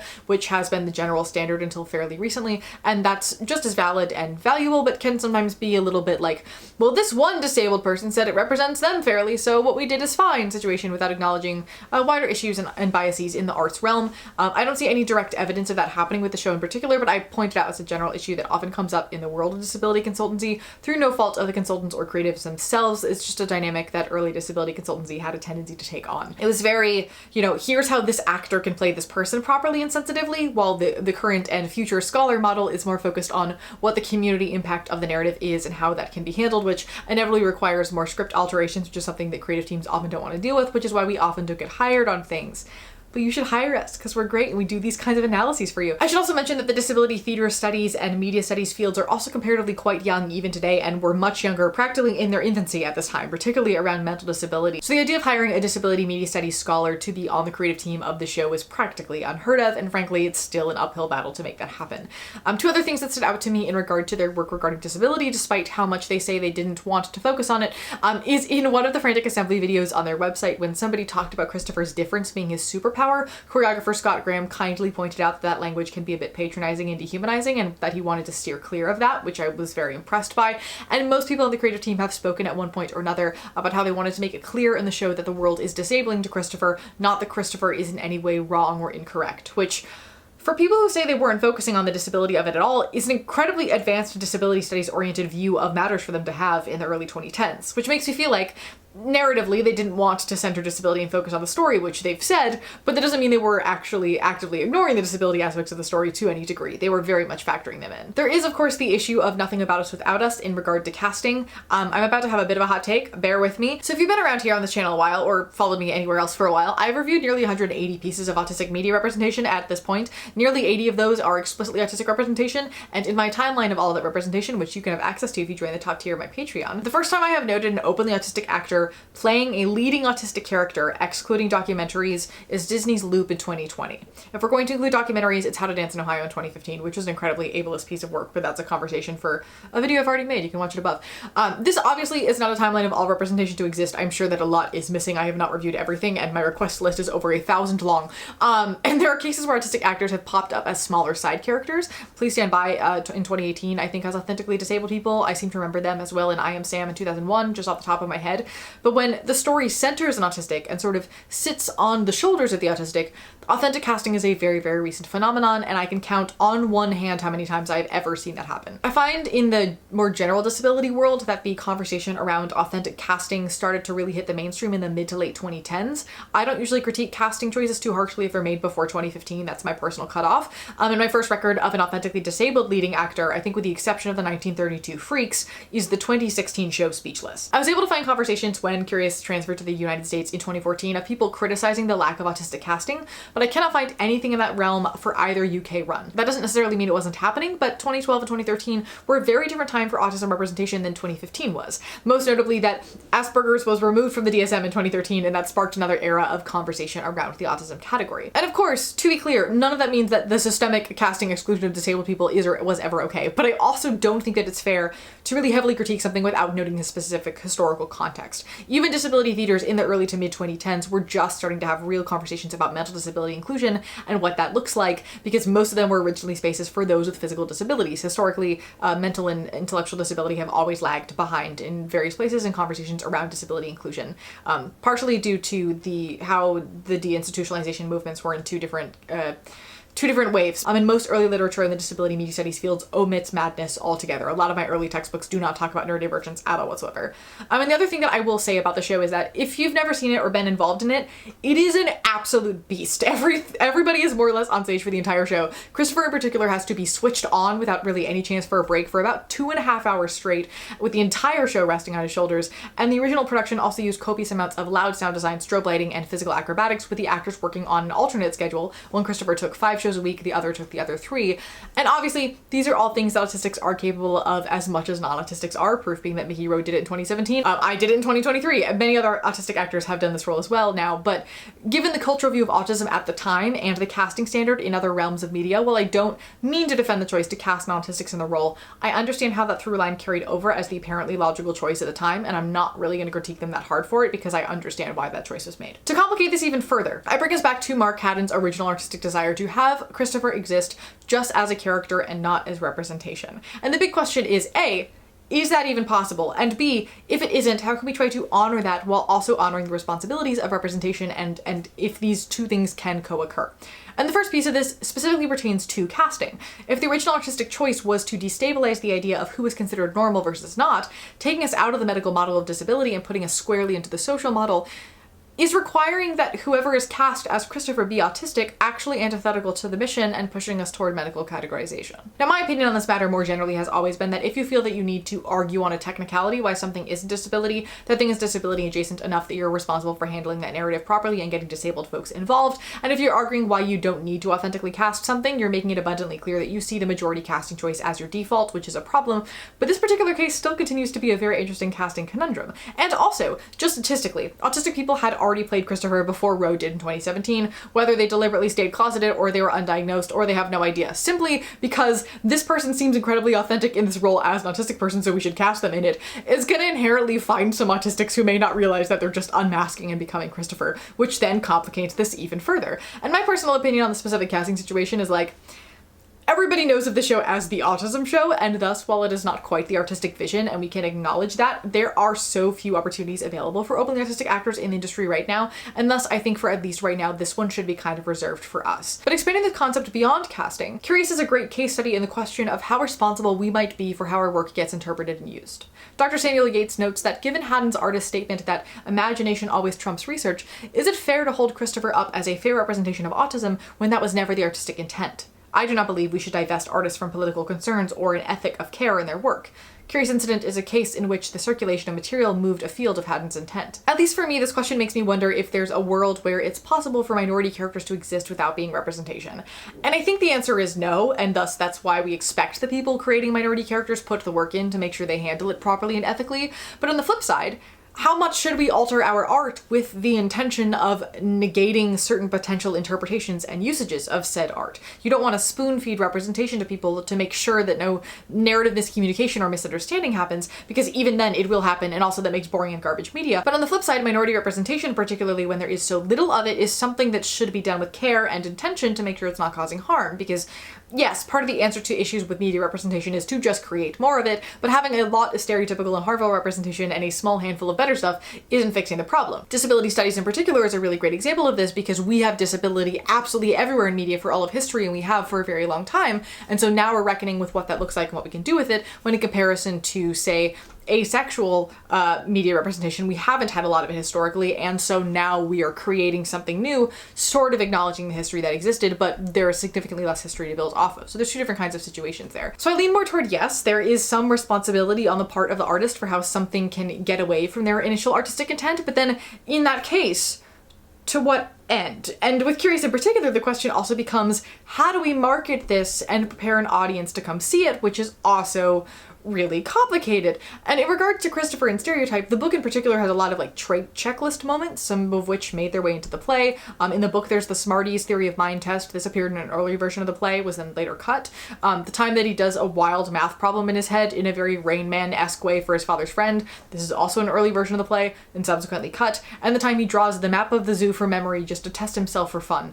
And two that still remain in the play are the time Siobhan says, "I never said that," about how he says that she told him that raising one eyebrow can mean "I want to do sex with you," and he responds, "You did, on September 12th last year at first break," which sort of implies that he has a photographic memory that logs every aspect of every single day, which is a bit of a stereotype. I might suggest a particular line reading that has some hesitancy to it as he thinks about it. Perhaps he remembers that day because September 12th is his mother's birthday, and he remembered that sometimes his mother would raise one eyebrow at his father, and it made him think about the fact that sometimes his parents probably are doing sex, and it makes him feel weird. That's a dramaturgical depth the audience doesn't need to know, but they would feel that there is a thought process there, rather than just a rote repetition from his mind palace of information, which would do a little bit of that narrative legwork to fix that line. The other one of note is the monologue where he talks about how, unlike other people, he sees everything and names a bunch of hyper-specific things that he spots in a field by the side of the road on the train.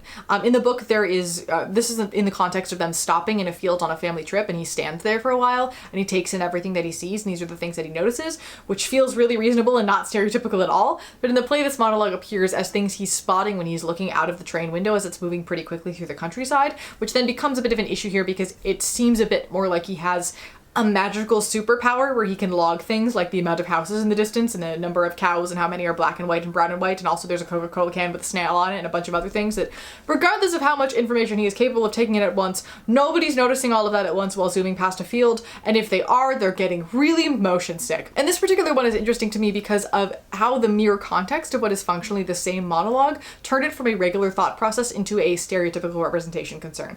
There are also other like, see, autism trait moments, like how he says he can't understand metaphors and facial expressions, but those pop out to me as stereotypical only because they became hallmarks of the autism voice in later works, attempting to replicate the vibe of Curious and are not inherently issues on their own in isolation. The comedy of the story also raises some interesting questions for me because, as Luke Treadaway noted in a video on creating comedy and tension in the show, nearly all of the laughs every night on stage, they're really very rarely coming from someone trying to be funny. They're coming from places of misunderstanding between two people or people's points of view being completely at crossroads. And I always have an interesting relationship to this situation because on one level, disability is funny, and misunderstandings and miscommunications are inherently funny, and autistic people can inadvertently be incredibly funny. At the same time, we never want disability to be the butt of the joke, but we should represent all of these things. So then the nuance sometimes comes down to how the audience is laughing or what they're laughing at, which at the end of the day we can't quite control, but is an interesting ethical narrative conundrum. Christopher can also come across as kind of elitist, particularly in how he talks about his peers at his school, consistently talking about how they're stupid and he's not like them, and going really far to prove that he is not stupid like them. And I think on one hand, as Janice Marion Shaw pointed out in a 2016 paper, the whole idea of a disability as disabling is problematized throughout the text, while its associations of giftedness are upheld. And I don't disagree with that. In trying to avoid negative views of disability and the idea of disability as a concept, it can occasionally lean into the disability as a superpower realm and doesn't actively try to destabilize that stereotype of disability, particularly with Christopher's intelligence. And I think there's some Aspie supremacy in this as well. Aspie supremacy being the idea that autistics are better than non-autistics, are morally superior to non-autistics, and usually contains a lot of internalized ableism toward higher support needs autistics that is generally eugenicist and gross.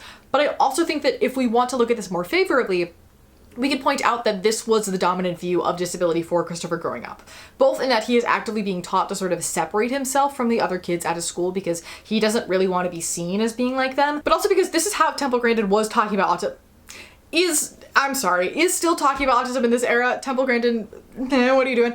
So we could very much say that this point of view is not what autistics believe and how we exist, but instead him parroting what he has been told by other people. Is it still a bit of an issue? Absolutely, but I'm not going to be too harsh on it. I do think there's a bit more valid critique in how violent Christopher is, in that it sort of implies that autistics are inherently violent people, which is already a stereotype that exists. But if you look at his parents and Mr. Shears as well, you realize that physical violence has always been a part of his life. In the show alone, we hear Judy talk about how she hit Ed once during an argument. We see Ed hit Christopher, and it doesn't seem like it's the first time this has happened. And then Mr. Shears also goes after Christopher at some point. And there are ways to do the stage combat so that everything from Christopher looks very reflex heavy and accidental as a result of the adults getting way up in his personal space in a way that would be unsettling even for somebody who doesn't mind touch, which can minimize this issue a bit further. We did a lot of stuff around that with our stage combat in my production. We talked about that extensively. There's also the stereotype of a disabled child being the reason that a marriage falls apart that is fulfilled here, but also if you read Judy's letter more closely, you start to realize that their marriage was terrible in the first place, and Judy is simply blaming Christopher for it when it's not his fault at all. She also consistently sets Christopher up to fail. The story of her breaking point is bringing him out shopping in a crowded mall just before Christmas time and then getting angry at him for being overwhelmed. And in the book, she again tries to bring him into a crowded store and is surprised when he can't handle it. I think there's a world where to a reader it might feel like autistic people are unlovable or otherwise impossible to love, but I think that reading requires a little bit of a personal bias going into it, and less so in the book but definitely in the play. It's abundantly clear how much Siobhan loves him in a way his emotionally immature parents are just not capable of managing, so he does have love in his life, it's just not necessarily parental. He can sometimes come across as a bit of an emotionless robot who doesn't feel anything at all, but at least for me I realized that reading was a bit of a bias I brought into it initially, and once you're really paying attention to the text and his physical embodiment on stage, you realize how much he is feeling and connecting or disconnecting from people throughout the entire time. It's just in his own way. One blog post I read pointed out that his continual daydreams about worlds where everybody is gone except for him implies to the reader that autistics hate people and want everybody dead. I personally don't think that's a particularly fair read of what he's actually saying in those monologues. And I do feel that in performance, some Christophers are more successful than others at showing Christopher's emotions in atypical ways that seem to the other characters like he's not reacting to something, but you can see as an audience member he's very much reacting to it, just in an atypical way. Some people portray him as being pretty flat and neutral across the board, coming out of his shell for the first time really during the maths appendix, but others, I'm particularly thinking of Alex Sharp here, gave him a full range of emotionality that just looks fundamentally different, which I thought really brought this character to life and gave him depth. I think both options reflect different real autistic experiences, and some autistics don't have a lot of empathy for others, and that's completely fine. But I think for Christopher in particular, the latter portrayal is farther from the traditional Spock and Rain Man style version we typically see in media, so I personally much prefer it because it distances itself from that stereotype, particularly because there is so much emotionality in the story and just truly so much going on that it makes it more varied and interesting to engage with as a viewer as well. And while we're talking about Rain Man, we also of course need to mention the mathematics savant stereotype that views the autistic mind as one that is practically a computer with superhuman powers of deduction, pattern making, and problem solving. And I think it's important to remind yourselves that while yes, it is a bit of a stereotype for an autistic to love space and maths, a lot of autistics do love space and maths. I like those things. I mean, they're not special interest for me, but I like them a great deal. And with the exception of the one wild math problem he's able to do weirdly quickly in his head in the book and early versions of the play, the rest of the maths he does are, according to a 2003 Guardian interview with Mark Haddon, his own maths. Haddon took his first A-level at age 16, 1 year after Christopher does, so he's not actually that unrealistically advanced in that particular realm. Sure, it would be great to see autistic characters like that reading fiction and liking the arts, and there is a documented pressure that autistics often feel to be good at maths because of this stereotype, which causes a lot of harm and issues for autistic people. Like, this is well documented, but much of this stereotype was ingrained with the exception of the 1988 Rain Man after Curious was published. And the idea of the autistic mind as a computer sort of carries over into how the original production was designed, turning his brain into a cube of graph paper that he draws on and he pulls things out of and he processes across with projections. And in a video about the design of the show, Marianne Elliott and designer Bunny Christie talk about making it ordered, clean, and mathematical, and cool, white, and controlled, and as busy as he is. And I think that was really effective and beautiful from a design perspective, but at the same time, I will also say that the idea of the inside of an autistic's brain as some sort of crisp, clean, clinical mind palace is always a bit interesting to me because, as we talked about earlier with the autism voice existential crisis I'm having, is that actually what it looks like? Or is it how people from the outside assume it looks like because of how we communicate? And that I'm not actually sure about, and I don't think there's any way for me to find it out. But I generally feel that Christopher is a bit too simplified and clinical in how he explains everything, particularly because he doesn't realize that a lot of his thought processes aren't normal, and thus he wouldn't feel the need to rationalize or explain every single piece of his logic for everything because he doesn't know that many of these pieces aren't inherently logical to other people. But at the same time, autistics are very used to being misunderstood and can overcompensate with constant over-explanation info dumping, so it really could go either way. Also, brief side note, fun fact while we're here, Scott Gray mentioned in an interview that Adrian Sutton deliberately wrote the soundtrack for the show using prime numbers to reflect the way that Christopher thinks and create some unease for the audience because it doesn't follow your traditional 4/4 pattern, which I think is incredibly cool. My biggest frustration with this narrative that I didn't really realize until I was embodying the kid is how much this story is centered on hardship and trauma, and there is very little room for autistic joy with really until the maths appendix. And it can feel a bit like to him the stakes of everything are the same because he's always on high alert all the time, and so he's just equally panicked constantly, which is very difficult to play in an interesting and engaging way. It's also exhausting, and I don't think this quite fits into the like, oh, all autistic stories are about autistic trauma trope, because much of the trauma at hand here has little to no relation to the fact that he's autistic, but I do think it can be easy to fall into a trap of autism is always overwhelm and panic unless you make sure to protect those little moments of joy that pop up in this narrative, like the Astro Boy scene or the beach with his mother or laughing about one of the kids at school doing something silly. I forget particularly what scene that is off the top of my head. And also actively working to communicate his distress in different ways throughout so it feels more expansive and different. It doesn't feel as one note in the book, but it very much can stage it that way by accident if you're not careful. Also, in the realm of tropes, I can't remember which articles mentioned this, but at least 2 or 3 of them said that the book is an example of inspiration porn in that it centers Christopher as the other and uses him as a sort of object to make us feel better about ourselves as an audience. But I can't say I really agree with that statement, first of all because while the story doesn't follow your traditional genre beats of a coming-of-age odyssey, that's what it ends up being to some degree, and you could argue that perhaps in centering him as other, we are using his disability as metaphor about human connection and disconnection. But you could also argue that every coming-of-age story relies on having a protagonist that is fundamentally different and feels detached from the world around them, and throughout the entire course of the story overcomes a lot of personal hurdles and learns more about where they might fit into their world. And the only thing that makes this different is that our protagonist happens to also be disabled, which, to some degree, is actually completely revolutionary. On the flip side, that long literary tradition of misfits and loners and oddballs centered in our stories already has a lot of very autistic coded characters centered in their story that we do not consider to be inspiration porn. Off the top of my head, my first thought of an example of this is Anne of Green Gables, which also uses a very early version of the autism voice that I believe is accidental but is very interesting to look at in hindsight. Huckleberry Finn is a very commonly cited one, The Outsiders is one, To Kill a Mockingbird is a lot of Jane Austen books, so while this story is unique in that it makes that difference a little bit more explicit, I actually don't see it as all that significantly narratively different and interesting because it chooses to make it more explicit than the other things did. And why shouldn't we get our own versions of a traditional coming-of-age story as well? Is making the autistic person a hero of his own story meant to be inspirational to a reader, or is it meant to just be, and a reader is seeing as inspirational because that's what they think is supposed to come out of disability narratives, or they see all coming-of-age stories as inspirational and they're not connecting the dots that this is just standard across the genre?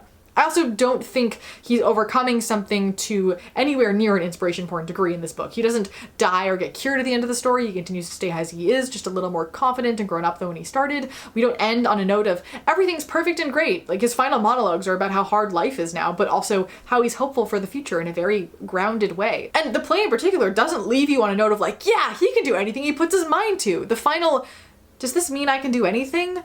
That Siobhan simply will not answer leaves a very unsettling ending for you as an audience. You're not quite sure if he can, or if that really will be possible for him. You want it to be, but you don't know, which I feel deliberately sidestepped this inspiration porn narrative of overcoming his disability and sorting everything out, which is the traditional disability narrative. But these narrative questions are important to be asking and pondering, hence why I bring all of them up. But I found this book tends to get a lot of really broad strokes painted across it about what it's saying or stands for that somewhat ignore the actual practicum of storytelling and artistic medium, which is the depth that I'm trying to bring a bit into this conversation. With stereotype in particular, it's impossible to create minority representation without it. They typically exist in binaries, so when you try to avoid one by doing the direct opposite, you usually end up fulfilling a different one. And to some degree, stereotypes also usually come from somewhere. The issue is when the character is not a character, but just a bundle of one-dimensional stereotypes tied together with a discarded piece of twine. Or tie line if we're in the theater. So when I'm analyzing stereotype in works, I don't criticize their existence. I will point it out for learning purposes, but I'm not criticizing its existence because I know that they are unavoidable. I only criticize when they're used as a cop-out for character creation, are harmful, or otherwise just don't seem conscious or deliberate. And while I think there are some in this book that are unnecessary, a lot of them sit right on the center balance point where I don't mind that they're there, as long as we approach them consciously and thoughtfully. It's also important to remember with Curious in particular how many of these stereotypes were created by this book. The typing of autism and conversely its analytic reduction to a spectrum of core deficits has given rise to the genre fiction that imagines it can allegorize the condition in totalizing fashion, the one size of a single protagonist equipped with the approved stereotypical markers fitting all, representing the autistic population at large, embodying a collective neurotribal identity. As I intimated, Christopher has been interpreted along these lines, but the self-contesting narrative pattern we have traced in the Curious Incident in fact reverses these coordinates. There's a video essay called Love Actually in the Hell Genre It Spawned, or something similar to that I watched a while ago, and I think about that every time I talk about Curious because it too spawned a huge book trend that really plagued the mid to late 2010s, basically my entire middle and high school experience, and I've read so many of them. The Fault in Our Stars, again, is another example of this. I'm working on a legacy breakdown video of that as well, so stay tuned. But after the success of Curious came a huge wave of middle grade and young adult books that use a detached autism voice for the express purpose of narrating harsh and dark things. Extremely Loud, Incredibly Close is about 9/11 and parent death. Counting by Sevens is about parent death and adjusting to a new life after loss. Rain Rain is about having an abusive parent. Mockingbird is about sibling loss. Those are just the ones that I've read. There are so many more, and almost every single one of them in their Google book summary is something along the lines of main character is this many years old and is autistic. They struggle to understand their classmates but really like/care about this thing. When something happens, they decide to do this thing that turns their world upside down, which is more or less a complete format copy-paste of the original Curious Incident blurb, which I find really interesting. And individually, they're all fine books, like whatever, but when you read them all closely together, you start to realize they're all slightly watered down alternate versions of Christopher that, once you've been forced to read enough of them for various school projects, makes you feel like Curious Incident is derivative and repetitive and boring, even though it was actually the first of its kind.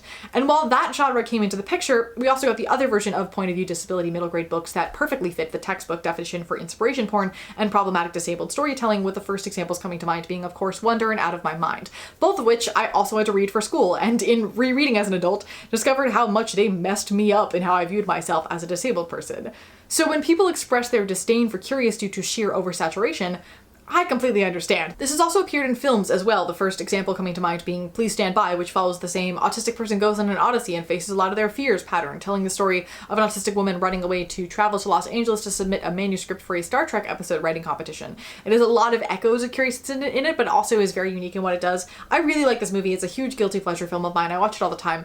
It feels a lot more like vaguely inspired by than it does alternate universe Christopher Boone, like many of the examples I mentioned earlier. Also, Christopher Boone as a character exists practically copy-pasted into the character of Adam in the 2009 film Adam that has more issues. I'm not the hugest fan of that one. I should also briefly mention Kia and Cosmos, the 2019 Bengali film adaptation of Curious, the gender swaps all the characters. I don't think this adaptation was particularly successful as an adaptation in that it used all of the traditional filming and editing techniques we've associated with outside views of autism and media for over 20 years, placing it squarely into the third person narrative rather than Kia telling her own story in a unique way. And it ended up taking Curious and sort of turning it into an inspiration porn situation. They also slowed down a lot of the dialogue, and then the jumping around timeline wasn't very clear from a viewer perspective without having known the story beforehand. I think my biggest critiques were that they killed the pacing, it was missing the whimsy and playfulness and frivolity of the piece, and in killing the pacing, they turned the entire second act of the book where she's traveling to find her parent into like a 7-minute montage, which I think undercuts much of the important messaging of the story. But also, to be abundantly clear, Indian cinema, particularly disability in Indian cinema, is definitely not my academic expertise beyond a very brief Bollywood phase in high school that apparently I went through and forgot about. So this may have been revolutionary and new in that realm, I don't know. I more critique it here as an adaptation of the original work based on the rest of the Curious canon, but can fully acknowledge that my view is going to be slanted and biased and Eurocentric, and at the end of the day, take that with a grain of salt. It just felt like I needed to mention it.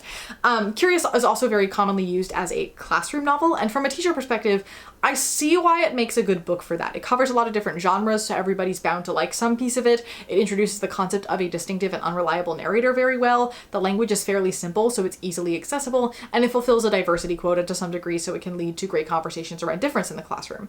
But that being said, it's also almost never taught with a critical disability lens, which is arguably the only way it should ever be taught. And so a lot of people in reading this in their classrooms had to listen to other students say really ableist things about Christopher and otherwise mock him.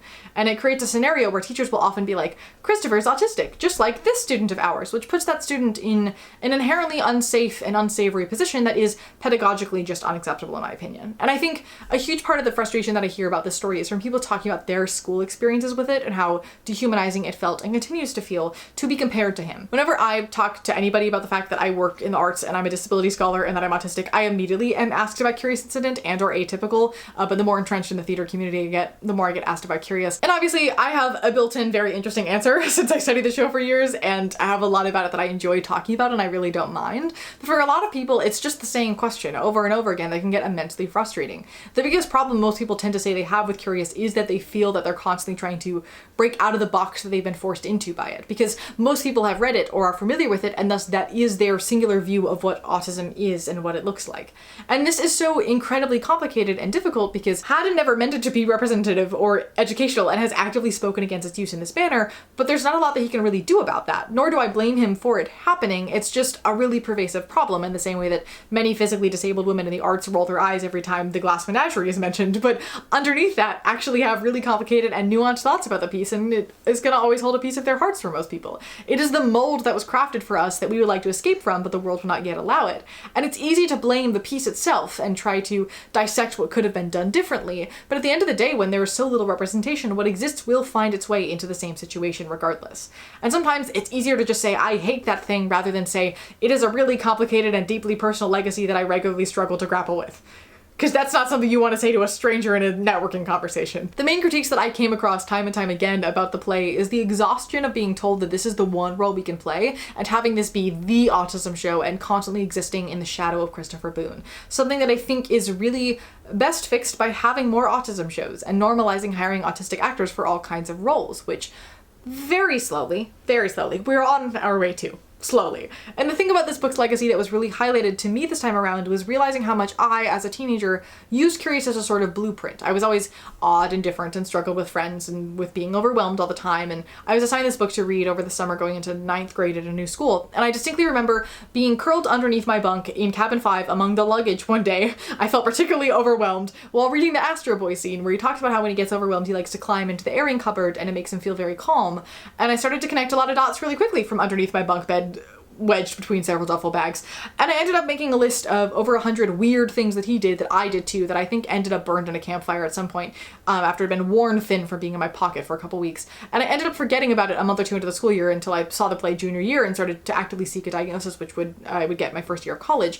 But the reason I tell this story is because I was incredibly high masking. I was not always successfully so, and thus easily dysregulated since I had very few coping mechanisms. And seeing how Christopher approached everything in a very stepwise fashion was an absolute game changer for me. It gave me a lot of socio-emotional tools that I did not have before that was really helpful for me. And I also quickly realized how other people accepted the ways that he was different and found them interesting, where they found the ways that I was different to be off-putting. So I just shifted my mask to be closer to him so that I was just Christopher's kind of quirky, not Sydney's kind of quirky, because that one was most socially acceptable because more people were used to it, which is a backwards way of internalizing a stereotype in a way that isn't necessarily a problem, but is definitely notable when it comes to how the story is perceived and how how it impacts the world. And also, while on the topic of my experience, let's talk about seeing the play for a hot second. Most notably that my primary memory of it is hiding in the bathroom after the show to have a quiet sob because I'd never seen anybody like me on stage like that before, and it definitely meant I was autistic and probably had to do something about that, and then wiping my face as much as possible before I left and hoping that nobody would notice. Ironically, exact same thing I did at the New York Public Library a couple weeks ago after watching the Broadway production. I'm just not realizing yet. I guess the show has an effect on me or something. But my other memory of this is that I was sick with a horrible migraine for several days straight afterwards because it was before carrying earplugs was kind of normalized, and wow, is this show inaccessibly designed traditionally. If you've never seen it, the Hallmark design choices are moving projections, flashing lights, really loud sound design, and it was a lot less strobe heavy when it was in the round. The design got a lot more disorienting when it moved to the proscenium. I still like the proscenium version better, but it's definitely a lot either way. And in researching for this, I was so grateful to have control over the volume and the brightness of the things that I was watching the show on, but there is one scene where he's playing white noise from a radio that is almost unbearable to me regardless of volume. I'm getting skeeved out thinking about it. So that's something that I know about myself now, I guess, that I really can't do white noise. But the fact that the audience at the original Apollo Theater production didn't notice the ceiling caving in and kind of assumed that was part of the show is, I think, rather indicative of the extremes of the design choices made. And I think that, if anything, this makes it incredibly clear who the desired audience for this show was. Not the people it was made to be about. And I mean, if it were still open on Broadway, I would be there once every couple weeks with a rush ticket and my earplugs and some anti-nausea medication, and I would have a fantastic time and I would be weeping. But still, the show that is about me is not fundamentally accessible to people like me.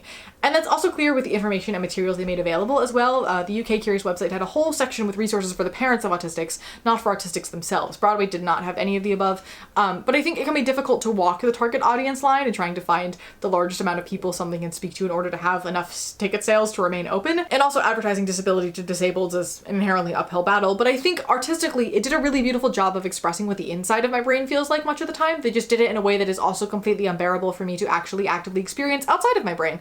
And disability theater and accessible theater were already fairly well established at this point, so it's not like there was zero framework to build off of.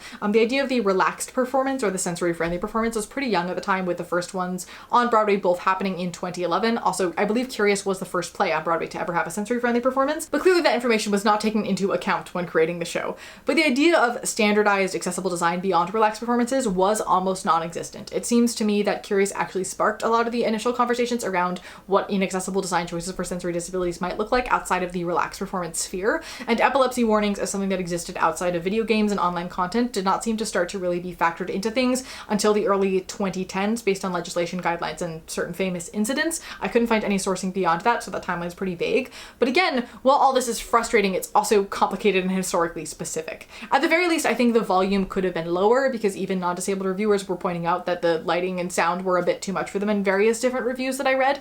But then I guess that did fulfill the artistic vision in demonstrating the inside of his brain.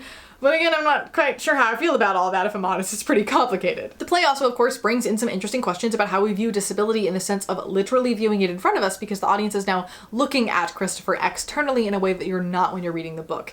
And the way we view disability on stage is an inherently complicated situation because of the whole freak show legacy thing, primarily because due to this legacy, there is a tendency for audiences to be less likely to see disabled performers as actively acting or performing, instead assuming that they're just there and being themselves. Because we think of freak shows as having been disabled people put on display like a human zoo, not as being early forms of disabled performance. It was a little bit human zoo sometimes, but there was as much performance in there, if not more than that, than there was anything else. But this is part of where the comfort of inauthentic casting comes from, because we know what is and isn't performance, since we can see the actor take off the disability at the end of the show or at the end of the film. And this is something that we can be aware of and deliberately choose to play with that uncertainty to make audience members perhaps start to reflect on that bias. One example of a way to destabilize this is in the recent Broadway show How to Dance in Ohio, where a lot of the characters, because they weren't incredibly in-depth, felt a bit to the audience like they just found autistics who can sing off the street and put them on stage to just be themselves, which is an actual thing I did hear people imply.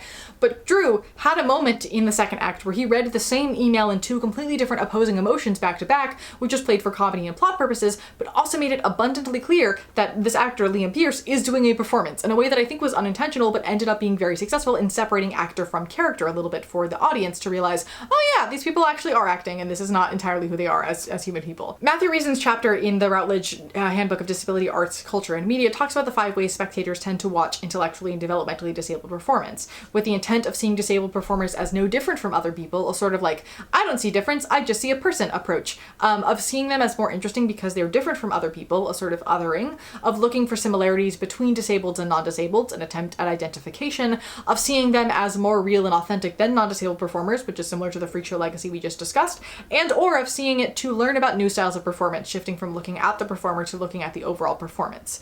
He then goes on to say, each has a seductive political or aesthetic appeal. Each also has flaws and limitations. My conclusion, therefore, is to propose that learning disability theater should actively seek to maintain all of these aesthetic frames willfully, deliberately, and simultaneously in play. The spectatorship aspect is also different between versions of this play in particular, because when Curious was in the round, you're either looking at Christopher from inside of his world, or you're looking down on it in a more intimate way, versus the proscenium version where you are peering into his world from the outside. And at the end of the day, really the only solution is to actively, deliberately play with all of these different aspects of disability spectatorship, because you can't prevent or sidestep any of them. They're always going to be present, but you can be cognizant of them and see if there are ways that you can also make the audience aware of whatever biases they may have come into that performance with. Too often when we are looking at disability representation, we see what we want to see instead of what might actually be there. One of the things that I found most interesting about the reception of this play, but even of the book, is how many people have tried to see this as a caregiver narrative because they only see a world where they could relate to the parents or to Siobhan and never where they could be similar to Christopher. And I think part of the blame for that with this play is that, like, they intended for those people to be their target audience on some level,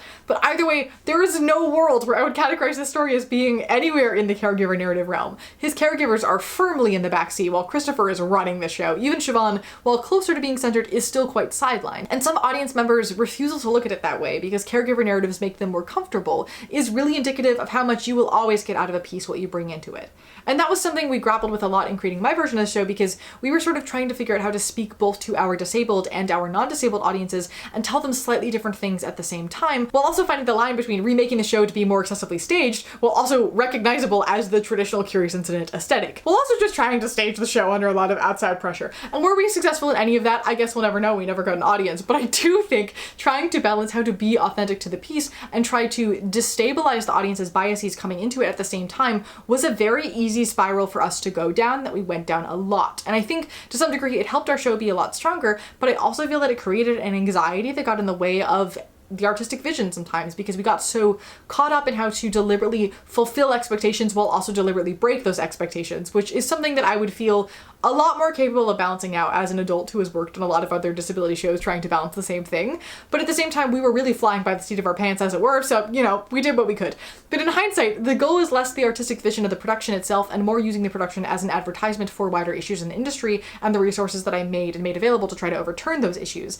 And I don't think that's inherently a bad thing. Like, I'm not mad at myself in hindsight for doing that, but I do wish that we'd had more time and energy to spend toward the artistic aspects, if that makes any sense. Our one real stroke of genius, which I can't even take credit for, which is why I'm calling it that, was the idea of having Christopher in different costumes every night to fundamentally displace the audience's expectation of what Christopher was supposed to look like, which automatically set up the story in a completely different way. I also selfishly do prefer the way we staged the train building letters scene, even though we didn't ever seamlessly pull it off, but we were close, and the train coming, train stop, train going silence scenes original staging. Otherwise, I think all of our staging was, a lot of it was just too clunky and the pacing was too slow, but I'm not going to bring you on the play-by-play of rehashing the whole show. It doesn't really matter.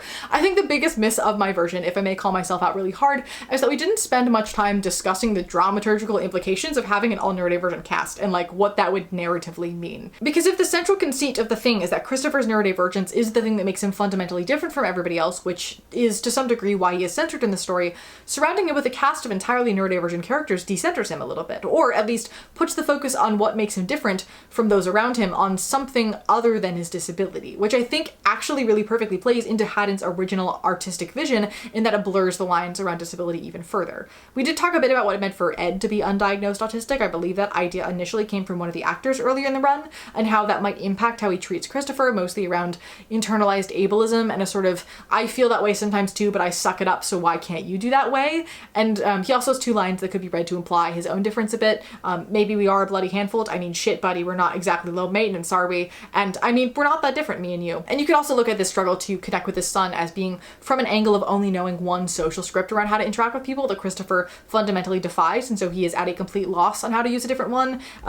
colloquially that is called the when our autisms don't mesh. And I don't think this logistically changes all that much in comparison to just how interesting of a thought exercise that it was. But the character I think that we really completely missed on was Judy, who in the book has a lot of interesting neurodivergence related subtext that I did not note down the first time for some reason. I think the primary conversation we ever had about her was that she has a hard time keeping jobs and thus relies on finding partners to help support her, but has a terrible taste in men, which can be neurodivergence related, but can also just be like a human thing. But in the book, Christopher mentions in one of his final monologues that Mother got a job on the till in the garden center and the doctor gave her pills to take every morning to stop her from feeling sad, except that sometimes they made her dizzy and she fell over if she stood up too fast.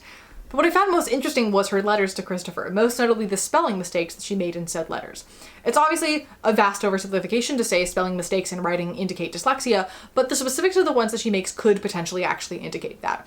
The fact that her errors are often inconsistent shows that it's not that she doesn't know how to spell a word, because she'll spell it both correctly and incorrectly, often in the same letter and often even in the same sentence. The errors are usually flipping around an E and an L or an H, or mixing up the round vowels, or something with a double consonant, either adding an extra one or forgetting one. And reading words as chunks rather than letter by letter is a very common aspect of Gestalt language processing, which we often see in dyslexics and autistics, and I'm sure it exists in other mental disabilities as well. I've just seen most of the research is about those two specific things in comparison to other things in the neurodivergent category. And I will acknowledge that this might be a slight over-analysis of the information at hand, and it's definitely a working theory, but I do think it's incredibly interesting regardless. There's also huge implications around Siobhan being disabled. As a presumably neurotypical character who is a not-so-subtle proxy for Haddon and Stevens, do the stakes of representation change if we cast a disabled woman in the role? For my production, we fully did not discuss this, but had we, I think the main question I would pose would be, what does it mean for Siobhan to be a disabled, almost peer-to-peer guide for him, helping to shape Christopher's story versus being an outside non-disabled observer helping him to tell that story? And how does that change the interpretation and experience for both of these characters in the audience? And this also heavily depends on what Siobhan's disabilities are. Regan Linton, for example, is a wheelchair user and played Siobhan in 2017 at Mixed Blood Theater in Minneapolis. And she noted that Siobhan can easily slip into a sort of charity model, well-meaning, patronizing special ed teacher who, while loving, is sort of attempting to assert some control over him and how she helps to shape Christopher's story, because there's several moments where he's like, well, Siobhan told me to include this or to leave this out throughout the book especially, but also in the play. And by making her disabled, it sort of evens that playing field a bit by making it feel like a more earnest and genuine, almost peer-based connection, which completely changes the dynamic of the relationship in a way that I would argue gives Christopher a lot more autonomy, while also destabilizing the view of what the relationship between a special education teacher and student should look like or are expected to look like. It also takes out some of the therapeutic aspects of how Siobhan gives him advice, seeming more like she's an older friend sharing tools that work for her rather than a more patronizing figure. But even this depends on what disability Siobhan presents with, because some are more visible than others. What does it mean to have a more invisibly autistic Siobhan? Do we try to indicate that to the audience deliberately, or just let it exist as it's going to? Is that more destabilizing narratively because it's directly peer-to-peer, even if the audience is likely to not notice, than somebody using a cane or a wheelchair? I don't know, but either way, Regan did manage to convince me, not that it was that hard, that Siobhan should be cast as disabled going forward. I think that's arguably just the only narrative way to go, though there is a universe where a really butch or otherwise like trans mask Siobhan would also be very intriguing to me narratively.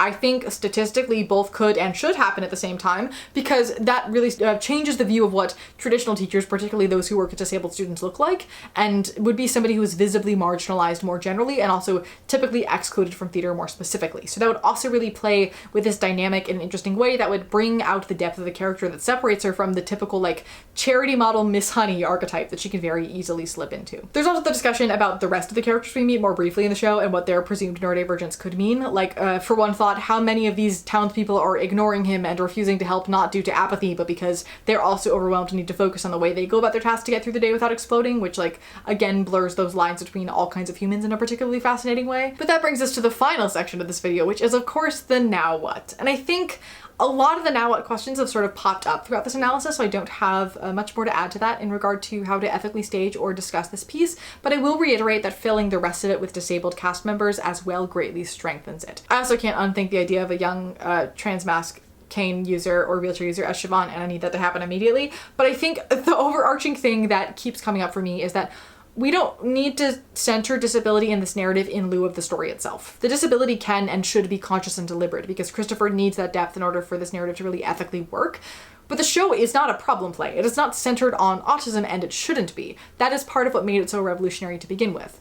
And as I've been working on this, I've been thinking a lot about theatrical legacy and the other shows that I've analyzed in this series, particularly in how like projections were popularized by the Who's Tommy, another groundbreaking disability related show, and then made even more mainstream, particularly as interactable projections in this one, with both shows using projections to demonstrate the inside of an odd young boy's mind. And I don't know how conscious that link was, I'm assuming not very, but it still brings me a lot of joy. And a lot of the design and storytelling ideas that Curious really popularized for mainstream use that then went on to inspire tons of other pieces afterward is incredible to me. And I've also just been thinking a lot about The Glass Menagerie as another show that was initially beloved just for what it was, and then became seen as a disability problem piece, as sort of overcompensation for a prior lack of attention to disability that just makes it frustrating and hurts the artistic message in a different direction. So the moment that we start to go, this is the show that represents this particular disability and we need to fix that character, we sort of miss the forest for the trees, as it were. We've spent so much time trying to fix one problem that we've ended up creating many others. And there's a happy medium to be had where we're conscious of the complicated legacy it has and come at embodying a character or a narrative with deliberate intention while also acknowledging that representation is messy and our main priority is and always should be the storytelling, and walking that tightrope is what disability dramaturgs do best, but also Curious shouldn't be the only autism play that we're producing, nor, and this may be a bit of a hot take, should it be a play that is produced for DEI brownie points in your theatrical season, because it is so much more than that. It is such a beautiful piece in and of itself, but there are also so many other disability-related shows to do, including tons of incredible plays by incredible autistic playwrights.